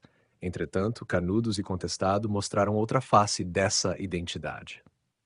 Eles revelaram que existiam diversos Brasis profundamente distintos entre si. Enquanto as elites urbanas acreditavam representar a civilização, o progresso e a modernidade, milhões de brasileiros viviam em regiões praticamente abandonadas pelo Estado. Obras como Os Sertões, de Euclides da Cunha, contribuíram decisivamente para incorporar essa percepção à cultura brasileira. A partir delas, tornou-se impossível pensar a identidade nacional sem reconhecer a enorme diversidade regional e social existente no país. Também merece destaque o impacto sobre a memória coletiva. Figuras como Antônio Conselheiro, João Cândido, Luiz Carlos Prestes, Plácido de Castro e o Barão do Rio Branco passaram a ocupar lugares muito distintos na narrativa histórica brasileira. Alguns foram inicialmente tratados como rebeldes ou criminosos, e somente décadas depois passaram a ser reconhecidos como personagens fundamentais da história nacional. Essa mudança revela como a memória histórica permanece em constante transformação. Outro efeito importante foi o fortalecimento da capacidade administrativa do Estado. Os conflitos mostraram a necessidade de ampliar redes telegráficas, ferrovias, sistemas de transporte fluvial, infraestrutura militar e mecanismos permanentes de arrecadação. A atuação de Cândido Rondon na expansão das linhas telegráficas simboliza bem esse esforço de integração territorial.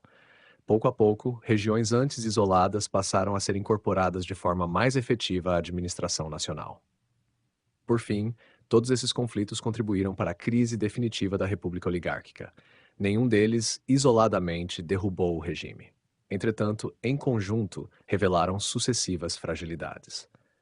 A revolta da Armada expôs disputas entre as próprias Forças Armadas. A Revolução Federalista mostrou as dificuldades do federalismo republicano. Canudos e Contestado denunciaram a exclusão das populações rurais. A revolta da vacina evidenciou os limites da modernização autoritária. As greves operárias revelaram a emergência da questão social. O tenentismo denunciou a corrupção eleitoral e a concentração do poder nas oligarquias estaduais. Ao final da década de 1920, essas diversas tensões convergiram com a crise econômica provocada pela quebra da Bolsa de Nova York e com o rompimento da aliança política entre São Paulo e Minas Gerais.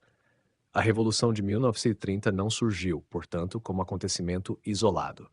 Ela representou o desfecho de um longo processo iniciado décadas antes. Em perspectiva histórica, pode-se afirmar que os conflitos ocorridos entre 1850 e 1930 contribuíram para moldar praticamente todos os aspectos fundamentais do Brasil contemporâneo. Eles consolidaram o território nacional, fortaleceram o Estado, profissionalizaram as Forças Armadas, evidenciaram a necessidade de reformas políticas, revelaram a profundidade da questão social e agrária, impulsionaram o surgimento da legislação trabalhista e ampliaram a compreensão da diversidade regional e cultural do país.